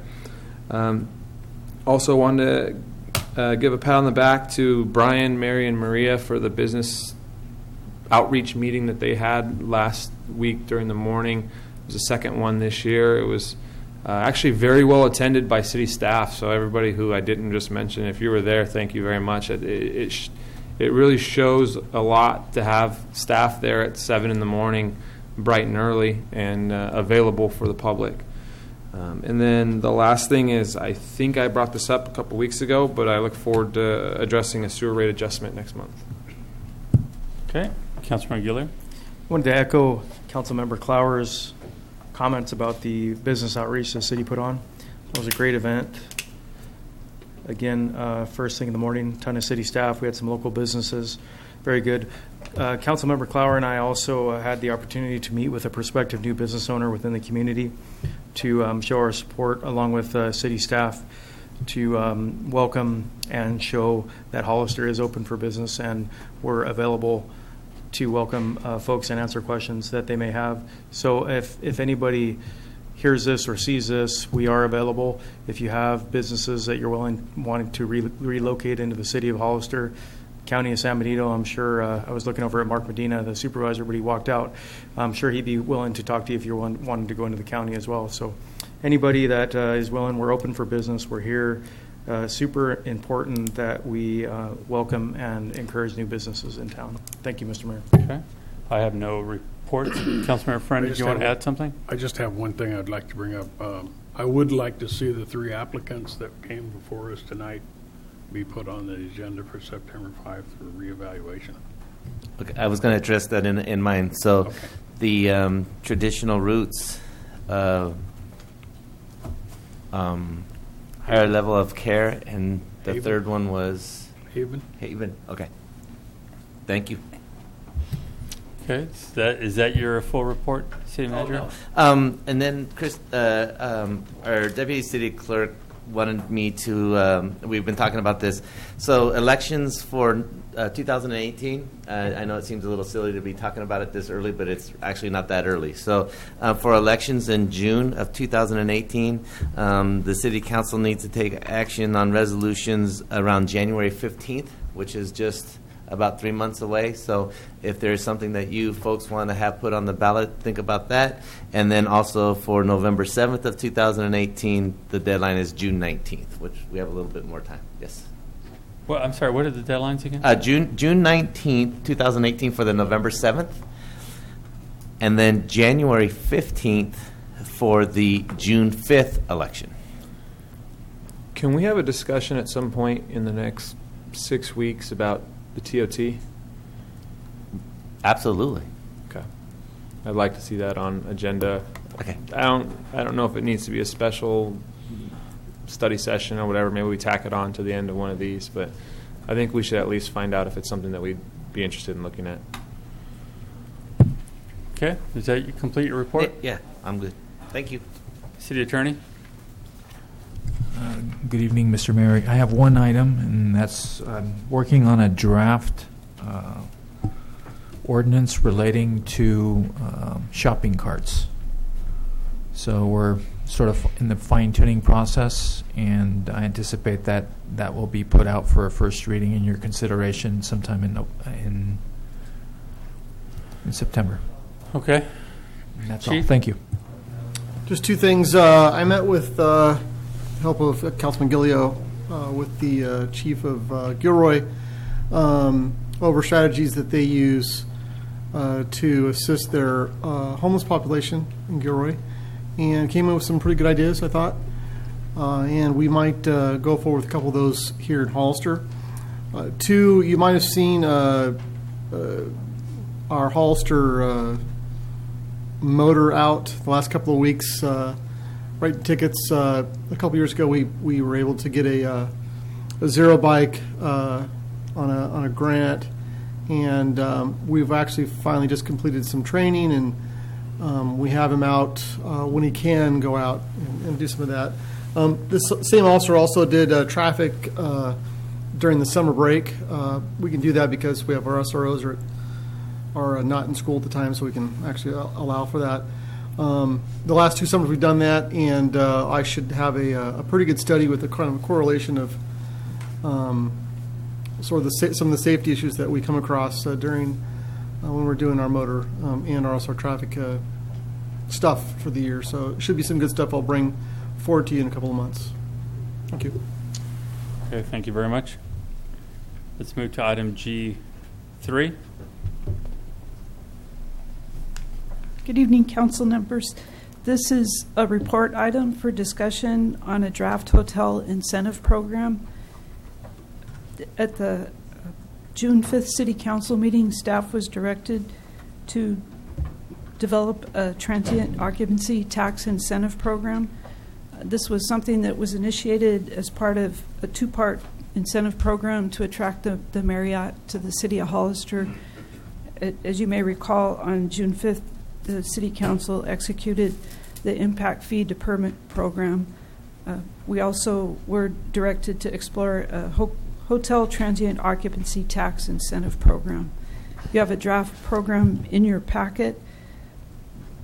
I just wanted to provide for background that staff has participated in tourism meetings and other meetings similar to this, and it's been clear at these meetings that there aren't enough visitor hotel hospitality accommodations for, sometimes it's for family weddings, other times there's the film industry is filming something in our county, and the executive director of the chamber has to send them to Gilroy because we just don't have the facility or the capacity here.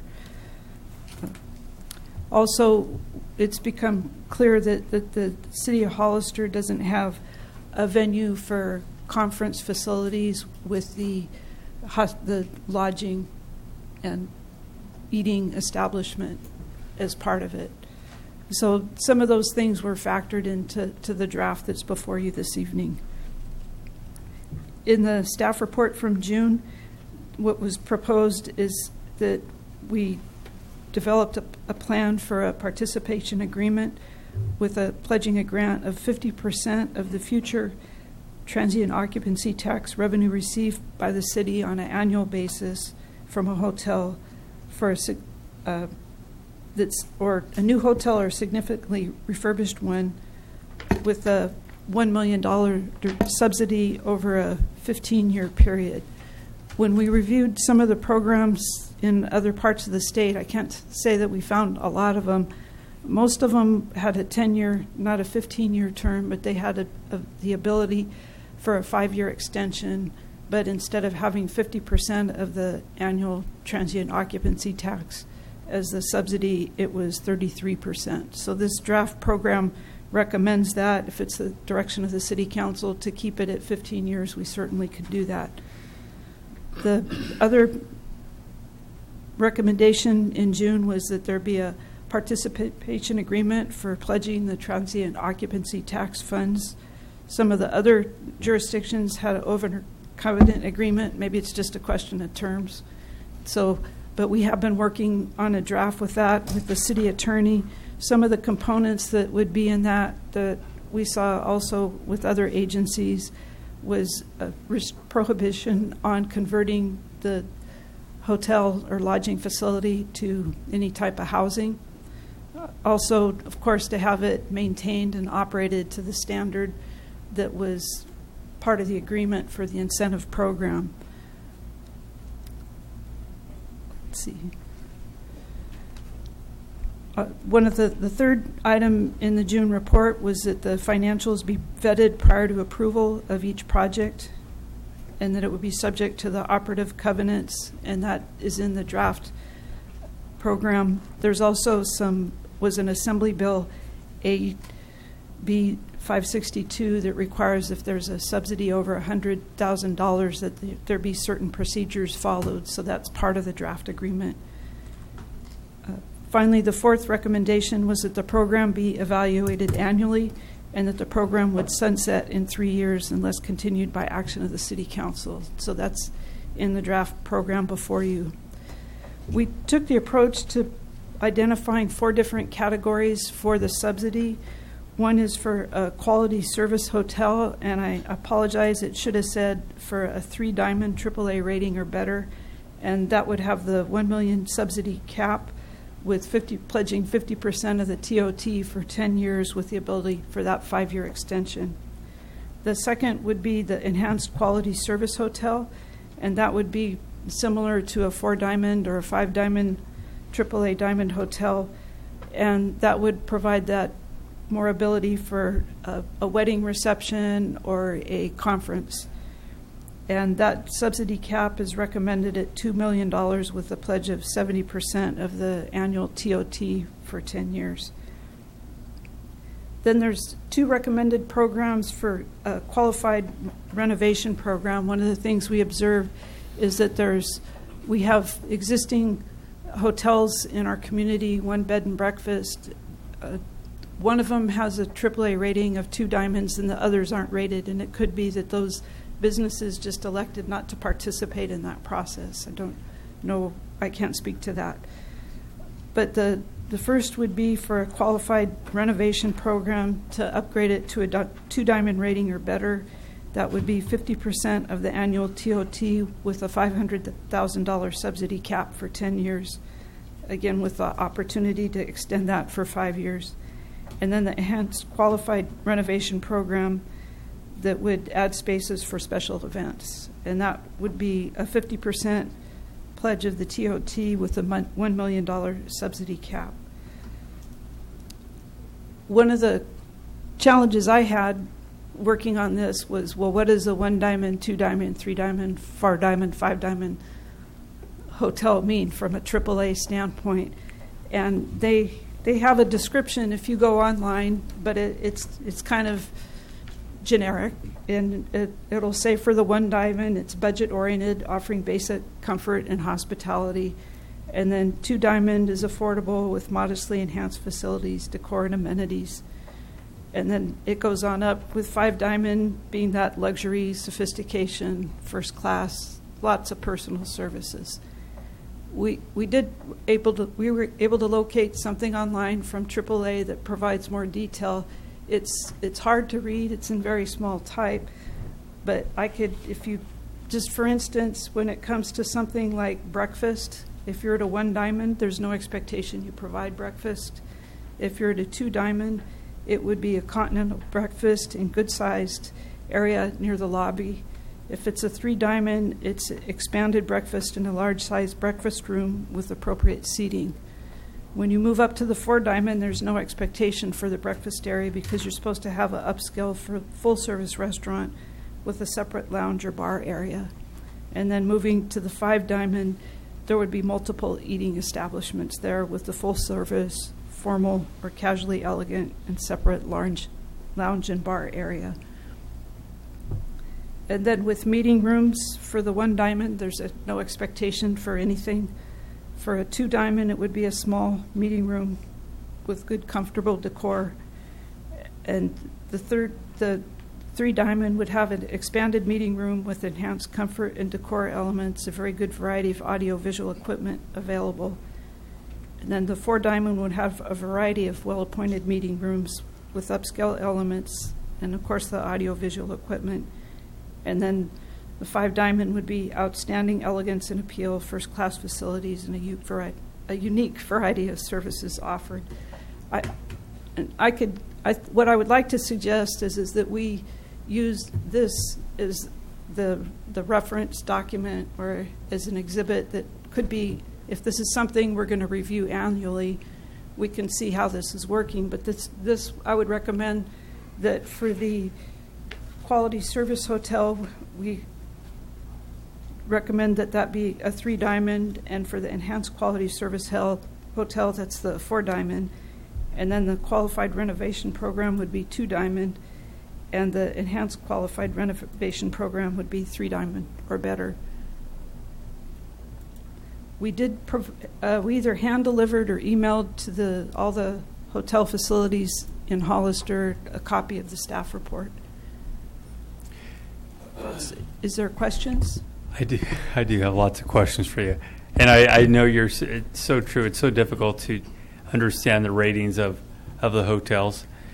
The new one that was built, you're pointing out that it's a 3 diamond. It's looking like it would be a 3 diamond. And every summer my family takes a trip across the country, and this is exactly what you're seeing across the country right now. I was amazed at how many new hotels were out there of this type, these brands, and it's clearly where the industry wants to be, the 3-star, or really we look at a 2.5 to a 3-star, very quality facilities. And I think that's really what we're talking about here.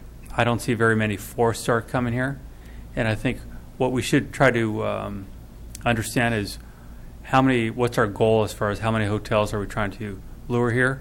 And I would actually suggest that we make the 3-star at to 70% to bring in more of those in here. That is going to be a lot of our customer base at this time coming out to visit the Pinnacles National Park and other activities here in our community. I think the 4-stars will come a little later, and I don't mind the 4-star having the 70%. I think if we're really going to be aggressive at bringing in those 3-star hotels, they probably do need some help to get them in and through the process. And I think, again, we have a good example of a new hotel here, what that could mean for us locally. Councilmember Luna? Well, I see the real need of a hotel in Hollister with plenty of rooms and a conference room. Recently, my husband's involved with the veterans as well, and a lot of the veterans from our organization got the calendar for the American Legion, and front page of that calendar is the Veterans Memorial Building in Hollister with about 500 veterans, the Legion Riders. 275. And so now my husband gets the call that LULAC at the state level wants their convention in Hollister. And I don't know that we are prepared for that, but if that's the case, they're talking 2019. But see, and that's the attraction. When people see others coming in, then they want to come in, and I think we should have the welcoming mat out there. When Brenda Weatherly was executive director of the Hollister Downtown Association, she shared, because she was I'm not sure, she was the equivalent of the president of the California Main Street Alliance. And so it was natural that the conference should come to Hollister, but we can't set, as Billy has said sometimes, you got to be able to set the table. And right. we can't set the table today. I know. So we need it. Councilmember Friend?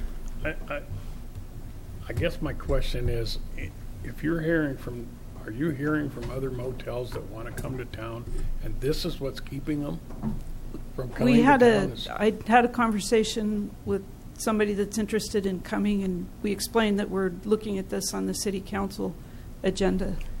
And I sent them information on potential locations. I could follow up tomorrow to see. So is an incentive like $1 million cap or a $2 million cap on a very nice place is enough to bring them here, even though we only have 4 or 5 opportunities to fill all the currently 4 or 5 opportunities to fill all the motel rooms. I mean, I worked with the committee on that convention that Mickey mentioned, and we had to place 130 people, and they were scattered all over Monterey and Santa Clara. Part of this is they will have to do a fiscal analysis also. So they're going to be able to demonstrate that they can perform. And their incentive is tiered to filling the rooms.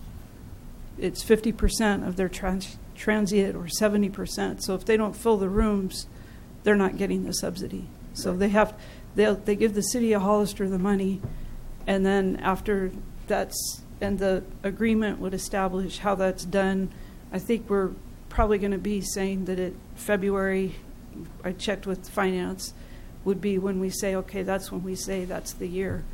And then they have to deliver the money to the city, And then once the city has the money in hand, then they can say, okay, that's 50%. So if they don't fill the rooms, they don't get the money.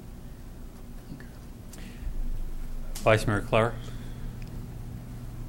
What happens if they say they're going to be a 3-diamond and they don't end up being a 3-diamond, and we've already inked an agreement with them? That would be part of the agreement, and then we would have the ability, if we can find that they're not following that, then we would be able to say that they're not meeting the terms of the agreement. We're not entitled to give them the subsidy. Okay, so that would be the same type of situation if they were a 3-diamond and then they fell off and now they're a 2-diamond? Or went to a 4. I can't read it, but I just don't see a whole lot of 4 or 5 diamonds coming into town just based off of what was said.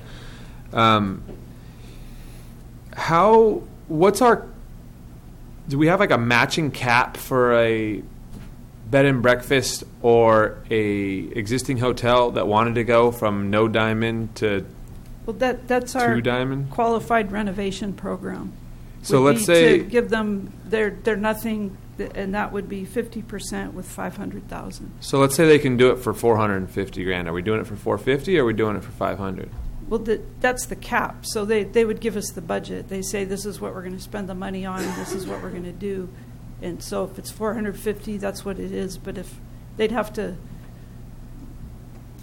demonstrate that it's worthwhile expenditures. Okay, so whatever their total budget is would be our total cap. Okay, and then all of these will be subject to like a straight up or down vote from the council, like the last one was. Okay, thank you.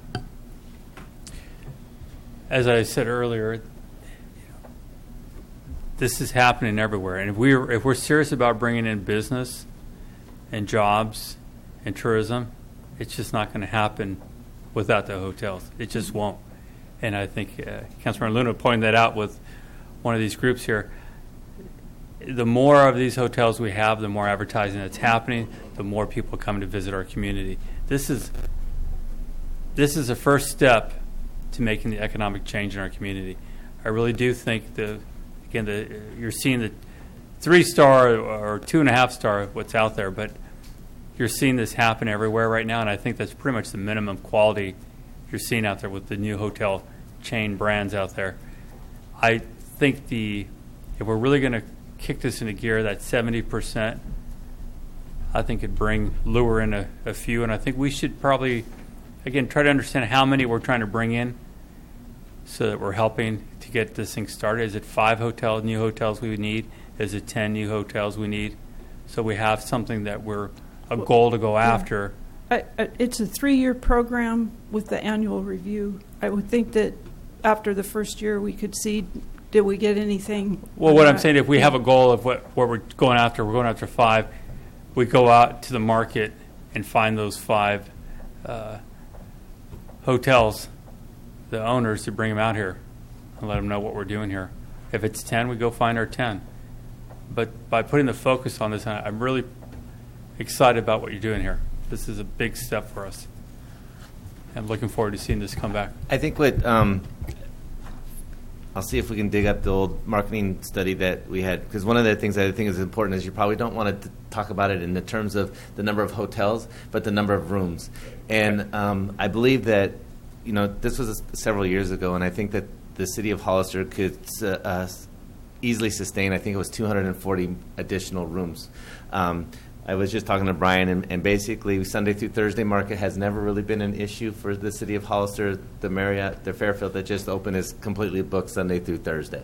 It's always sort of been our Friday, Saturday market that we've had a little bit of an issue with. So I think that's where that 240 number comes in, and hopefully we can, as tourism builds, that Friday, Saturday market will be, the vacancy rate will go down, and we can maybe get basically more rooms. So. Absolutely. As we start to see rooms, we're going to start seeing businesses wanting to move here.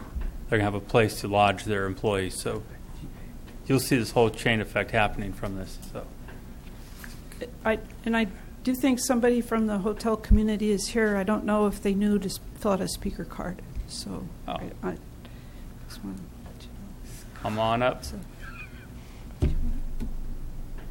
Who? Do you have anything to say?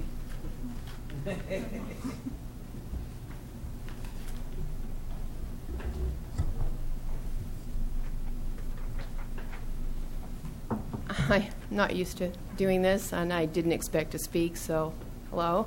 I'm Christine Busk Schaefer. I'm from the Cinderella Motel. So I like what you said about the number of rooms, because it's not about the number of properties. Competition is always good, and it's good to have a lot of rooms during certain times, but I can tell you, we're an old property. We've been there like forever, and a few years after that. But we're only 20 rooms. So we don't participate with AAA because we're old, and they wanted bigger rooms than what we have. Well, we only have 20. I can't carve them bigger. I can't make those changes. So we chose to go a different route. I'm happy to have the new place. It has actually enhanced our business because we're an economy budget property. They're the other end of it. And that's been great. But I'm a little concerned when you talk about going out and finding people. When you're giving away money, it's easy to find people, but I'm more concerned with finding quality places that will know what they're doing when they open a place. Because my worst nightmare is that you have a place open with a lot of rooms that can't hold their 3 Diamond or their quality level. And then they're suddenly my competition, but they're doing it really badly. And it's not good for the city. It's not good for the industry. And I have just a teeny part of the industry, and we have another property in Montana, so we have it's more of a vacation spot. But I'm concerned with always making sure that the industry stays healthy, because that's how we stay healthy. We all do well when we all do well. When one starts going down, it's usually not a good thing for the rest of us. So I would just caution how you go about it. And I mean, I'm even interested. We have property. We could think about adding on. We almost did in like 1999. And then we had some health issues in the family, and so we didn't. Had we had incentives like this, we possibly would have. So there's a lot to think about, but when you say if you build the rooms, then they will come, we've been saying for years, if you promote your tourism, if you allow your businesses to grow, then you can build. There's a reason that the hotels haven't come, and it's because the occupancy for certain months of the year isn't full Sunday through Thursday. There's a lot of times, and when the economic downturn happened, we were having nights where there was 5 people. I was glad I only had 20 rooms, because 5 rooms doesn't look so bad when you only have 20.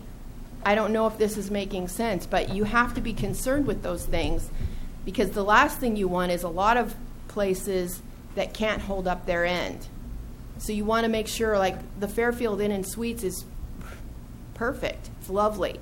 And they're kind of getting their feet under them, and it's a nice number of rooms. But I don't see it as a problem being able to absorb the winter months or the times when there's nothing. And I don't know how many weddings or special events you can have that are going to fill up on the weekends, because August is good, September is good, but a lot of the weekends in November, December, January, February, they are so slim. So I would caution, instead of just saying that that's how you're going to open your doors, I would be more concerned with letting people who really have their plans together come find you. I don't know. That's just my take on it. Sorry. So just a couple of things for you. Just so you know, you were my first hotel when I came to Hollister. I remembered you well. I hope we did okay. You did great. And I stayed there quite a bit, actually. And I would tell my friends, I'm staying at the Cinderella. And I know. And Hollister like, oh, that's cool. Yeah, it's like, what? That's a great little town. But to a point, your question about giving money, we're not giving money. This is either you're succeeding, what we're talking about here is, as you know, TOT, dollars come from the room being rented out. We were not giving dollars out to anybody. And some of these hotels, as you know, when you're spending $8 million or $10 million on a hotel, you better have a business plan, as was stated. We're not talking about doing something that's going to end up hurting the entire area. That's why I made the question, what are we looking for? Is it 5? Is it 10? Or how many beds are we looking for, as was pointed out? The point being, what can the area absorb, and what do we need to make sure we're starting to bring in the guests, the tourists, the businesses? Because I hear it all the time. People are staying out of town because of different reasons. So I think we're seeing the change. And again, we don't know what that full answer is at this point, but we're happy to see things starting to come around. Well, the thing that we hear more than we hear anything else is that more people would stay in Hollister if there was more offered in Hollister. And I definitely don't want to knock Hollister because I've lived here for like 30 years. And I love this little town. We chose to move here and raise our children here. We work in this little teeny property. But even we are not finding the things that we need in Hollister. So for entertainment, for dining, we need to have more options. So I just get a little always anxious when people talk about, well, let's just build more rooms because that's the answer. And I'm not sure that that's the answer. It's probably part of the answer. But I think it has to be done carefully, that's all. And when you talk about the TOT, that's another one. And Councilmember Clower, I heard you ask to have that revisited, and I'm pretty sure it's not because you want to let it to be less. I don't know, crazy idea on that one. I don't know. I just booked a couple hotels, and our number seems to be a little less than most of the places I go. So it is a little less, but we also don't offer. I mean, I've traveled a lot in the last 4 years visiting my daughter in school, and I don't even want to think about how much tax money we gave them. It was atrocious. But I think that, yes, we probably are going to have to raise it. I'd be silly not to think that that's not going to happen at some point because we've been lucky to have it low for so long. But when that impacts a small business like mine, a lot more than it impacts somebody else. I mean, we're a budget property. People come there because it's affordable. The last time they put the tax in, which was a long time ago, it took us like 5 years to recover because we had to take it out of our end to keep our customers happy. Because we don't have that high end. We often don't have that our customer base are workers, guys who are coming here and working 4 and 5 days a week, and they're on a very limited per diem, not a company or a corporate per diem. So it's a little bit of a different, and I do think that would be good to have looked at. I mean, just because we're old and we're little, we still love our business. And I mean, like, we're in the process of trying to get our sign redone, and it's a drama because it's neon, and you can't find anybody to do neon. I mean, these are the things that are my concerns. They're silly to other people, but that's how we want it to be a beautiful little place. It's kind of quirky and historic, but it's ours. So, I mean, I'm always available if you have questions. I can be reached. I'd be happy to talk, but I submitted all this to my mother and my 2 brothers today because I just got it on Friday. And so they're all aware. I just threw it out there in case we wanted to do anything. I'm not sure yet where we are with that. I think Councilmember Giller has I just want to say thank you, number one, for your time, and number two, do you guys have any sort of trade group where you meet, with the hotel managers in the area monthly or quarterly or? No. Okay. We've tried a couple times, but usually the only time we ever get together is when they get us all together and talk about raising the TOT. Somehow we all can manage to meet for that one. Well, it'd be great to get your guys' feedback because what you presented here tonight was great. So if there is that opportunity to get your feedback for the TOT and those things later on, that'd be great. Well, Thank you. We'd be happy to do that. I can call everybody. Like I said, I know most everybody. We don't talk that often in between emergency meetings. Thank you. Thank you. Thank you. All right, any other questions? Any speaker cards? No. Oh, Actually, yeah. yes, Marty. Sorry about that. Marty Richard from Hollister. I wonder if Ms. Schaefer remembers her and I, where'd she go, having this discussion. It's now years ago, right? Okay, so no one can accuse us of moving too fast. We had this exact same discussion, almost word for word. What's it got to be, 3 years ago, 4 years ago? 3 years ago. So I'm supportive of this program. It sounds to me like you got all the essential items in there, especially a program to help the current accommodation business to move forward and make improvements if they want to, or if they have to do anything concerning health and safety. I don't know what the rules are. You know, they're always changing. So I want to make sure that they are included in. I think it's very important. I think you should put something in about that, not only moving from a 2-star to a 3-star, but it's also important to have economy rooms, adequate economy rooms for people who need them.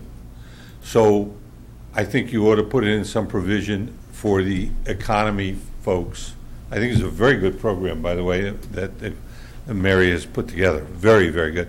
But I think you ought to put some provision in for health and safety stuff for the economy, existing economy rooms, because that's important to keep that up. And it is important to have economy rooms, not only for workers, which is really important, but for other situations, emergency situations come up, both individually and, you know, the floods and things. They often come up, and you have to use a motel room or a hotel room.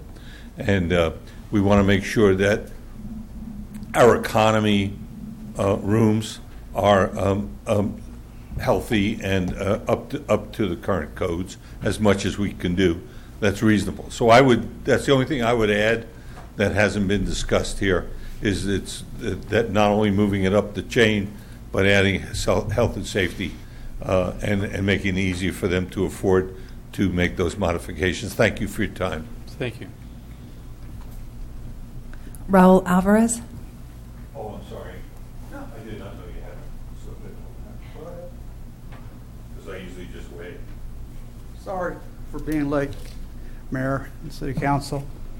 Actually, I came here to talk about another subject, but I got here late. But this was actually a subject that caught my ear, and I figured I'll talk about it. I won't mention the company I work for because I can't represent them.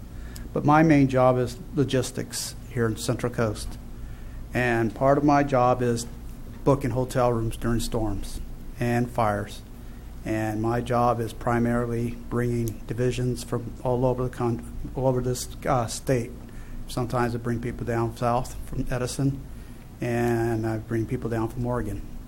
This past storm, we ran into some situations in which we activated Hollister, which has its own particular location to deal with the storms that we dealt with this past year. Trying to find hotel rooms is a nightmare. And I'll tell you right now, it was the biggest nightmare I ever had to deal with. I had to book people clear down to Los Baños, all the way up towards Morgan Hill, clear down to Paso Robles when I'm bringing in crews. Majority of the time, I find myself up in the Santa Cruz area, booking hotel rooms up there. I've always seemed to be successful. I have a good rapport with all the hotels there, and I'm always able to find places for people to get there. Monterey is also another area where I'm successful in finding places to find. I've got a good rapport with all the hotels. Here was the biggest nightmare and challenge in which I had to try to find hotels, and all I was able to find was Best Western. And when I'm competing with the fire department, CAL FIRE, and everybody else that's here, it becomes really challenging. I don't know what the city, I've been here 4 years in this town, and it's new to me, but I'm hoping that you really would consider this. And part of it, what I would recommend is make sure you have big enough parking lots to accommodate giant trucks. We bring rigs with giant bucket trucks, and we bring giant pieces of equipment here. Finding hotels to be able to accommodate these equipment is really important, as most people want to keep that truck nearby them instead of parking them out in the streets. Somehow these trucks always get broken into during the period of times. But hopefully we would consider doing this because I think it would be a big plus in the future. Any questions? Thank you. All right. Thank you for, we're looking forward to booking all your clients. All right, is that it? There are no more speakers, Mr. Mayor. All right. Are We're looking for direction. We'd like direction to return with a resolution to adopt this with changes. I'd like clarity, though, on whether or not there's a desire for 70%. I think or with 50%, or with the new properties, I know it's hard. I mean, I've had these conversations with some of these hotel owners, and it's tough for the financing to get started, and these deals do help them. I would recommend we do go with the 70 for the newer properties, from the 3 to the 4 star. I don't have any problem with that. And I would go ahead and give that subsidy cap up to the $2 million for those two categories. We just did a deal with the recent one at $1 million at 50%, correct? We haven't entered into the agreement. We're developing the program, and then once we have the program, then we would have the owner covenant agreement come with that, because this is spelling out how we're going to tie our shoes, I guess. But Councilman Clower means is the Marriott by Fairfield, essentially the terms of that was $1 million for 10 years, right? We haven't done it yet. we agreed to it like a month ago. In concept. In concept, and that's right. Okay, then that's what I'd like to stick with. Because if I hear this and I'm them, and I'm fine if everybody else wants to do something different, but I'm coming here at 8 o'clock tomorrow, City Hall, getting my new application for $2 million at 70%. Well, as he should. If we don't have the deal worked out, why wouldn't he have the same? I guess it's because the hotel's built and open. That's Well, my concern. I'm sure he still needs help to pay that down, so I have no issue. Any other questions or comments? Just want to thank Mary for the report and all the work that I know you put into us, Mary, to bring it forth. So thank you. I think the majority is okay with the 70% and up to the $2 million. Council? No. Yeah. Talking about as written? The 3-star 70%, $2 million, 10 years? And also the quality service hotel, three diamond, up to 70% also. The first two would be up to 70%, up to $2 million. Okay. Okay. Thank you. And again, thank you. It's good work here. Thank you. Let's move to item G4. Thank you, Mr. President. I'll make this one real quick. As you know, we've been in constant discussions with San Bernardino County, mostly through attorneys and whatnot, on the property tax sharing agreement as we've been working our way through various litigated measures or litigated cases. So what I'm asking for now is obviously the opportunity for the policymakers to be able to sit down and have a reasonable and rational discussion. So I went to intergovernmental at the last meeting and requested that I put something on the agenda for tonight to have two members of the council appointed to sort of what I'll call the Property Tax Sharing Agreement Advisory Committee. I asked San Benito County to do the same. Hopefully they will be able to get it on the agenda sometime this month or next. Our Property Tax Sharing Agreement actually does expire in 2020, so it's probably never too early to begin sort of these discussions. So with that said, if there are two members that would like to participate in that, I would love to have them. Okay. I'd like to go ahead and. I would like to. Have questions first? No, I would like to volunteer. Okay, you have Councilor Friend like to, you like to. I want to be involved also. I'm going to go ahead and appoint Councilmember Friend and myself to that committee.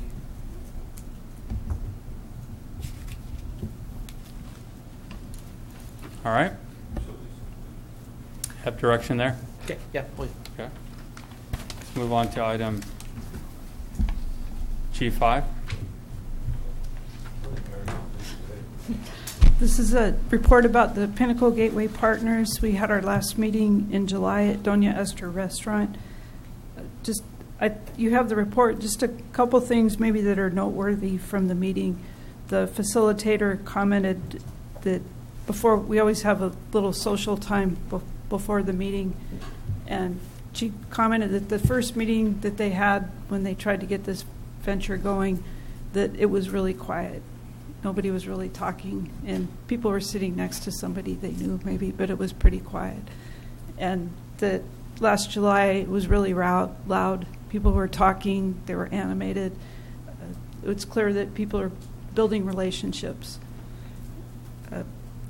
Also, it's nice to, the City Council was the first to pass the interagency resolution in support of the Pinnacle Gateway Partners. It's moving its way slowly through all the jurisdictions. It's on its way to Greenfield, and it's been accepted by King City, Soledad, San Juan Bautista, Monterey County, and we're hoping that it will go last to San Mateo County. And all agencies, with the exception of San Mateo County, have committed $2,500. The San Mateo County Supervisor Munzer allocated $1,300. Also, something that the partnership is working on that maybe could speak to the comment from the Cinderella Motel, that people need to know what to do when they're here. As a partnership, we're looking for our hidden gems, and we're hoping to package that into a map and some other publications. And what comes out at these meetings, the members make announcement about what's going on in their area, and you start to realize, oh, there's a lot going on around here. There's a Star Party, there's an ag tour in King City, the Historical Society, the Chamber is sponsoring this, not the Historical Society, but they'll be having some history walks around downtown Hollister in September, and they'll be ending those at Fisher's Catering for the first one. Then there'll be a daytime walk, and so I think they're also trying to help some of our local restaurants. So I think that's about it. Any questions from anyone? Any speaker cards? No, Mr. Mayor. All right, we'll move to item G6. Thank you, Mr. Mayor. I believe at the last meeting, Councilman Luna asked for a brief update from the fire chief just on the Pinoche Valley contract. So I told Bob to keep it to 5 seconds or less. I could do that. Good evening, Mayor, council members. This is an update on the contract. Currently, we're on the second contract. What I have right now is we've been in contract with Pinoche Valley Solar Project for approximately a little over 3 going on 4 years. It initially started June 15th, 2015, ended December 15th. It was extended for 1 month, month to month after the contract ends. We renegotiated by January 1st, and it's good for 12 months. The contract entails a scope of work, which is providing fire protection and pre-hospital emergency medical service to the project area for the agreed specified contractual agreement of time. Staffing is 1 firefighter, 1 engineer. Overtime is included. Fuel and maintenance is included. And a Type 6 fire apparatus was included in that contract. For a total of $678,328, all paid. That was the first contract that ended in 2016. The second contract, which was initiated in January of 2017, is good until 2018. Their recommendation to us is to start negotiations in October. Also, that contract entailed scope of work, staffing of 1 firefighter, 1 engineer, overtime, fuel, and maintenance, and no payment to an apparatus because it was paid last year, for a total amount of $353,927. We have anticipated need for service and length of potential contract. I just got off the phone. Well, I got off the phone around 10 o'clock this morning with the project coordinator, and PVS, what he wanted me to relate to the council is that PVS is a multi-phase project with 1 phase under construction. Future contracts are anticipated and will be discussed several months prior to the completion of the current contract. Questions? Any questions? My concern was that the city was being paid Yes. for all the services, and currently, are all payments in? Yes, Are you being yes. paid? So what we do is we bill them a month after the service is provided, and they have been making those payments at least about a week or so after they receive the invoices. Okay, so that was my concern. It's just because, they've been in the news, there's a lot of information out there. Right. And I know that with the city of Hollister, we did have that contract agreement, and I just want to make sure that. And I have a copy of this report. I'll give it to the city clerk so you can all take a look at it also. Okay, I'd like to see that. Thank you. Okay. Any other questions? Any speaker cards? No, Mr. Mayor. All right. H, I, J, and K, there's no business. I would like to make a motion that we adjourn in the memory of Lisa Hill, a young lady who was murdered a couple weeks ago. Second. Motion and second. All in favor? Aye. Thank you. Aye. Motion carries. Thank you very much, everyone. Lisa Hill? Lisa Hill? Jim did. Oh, I'm sorry. Second.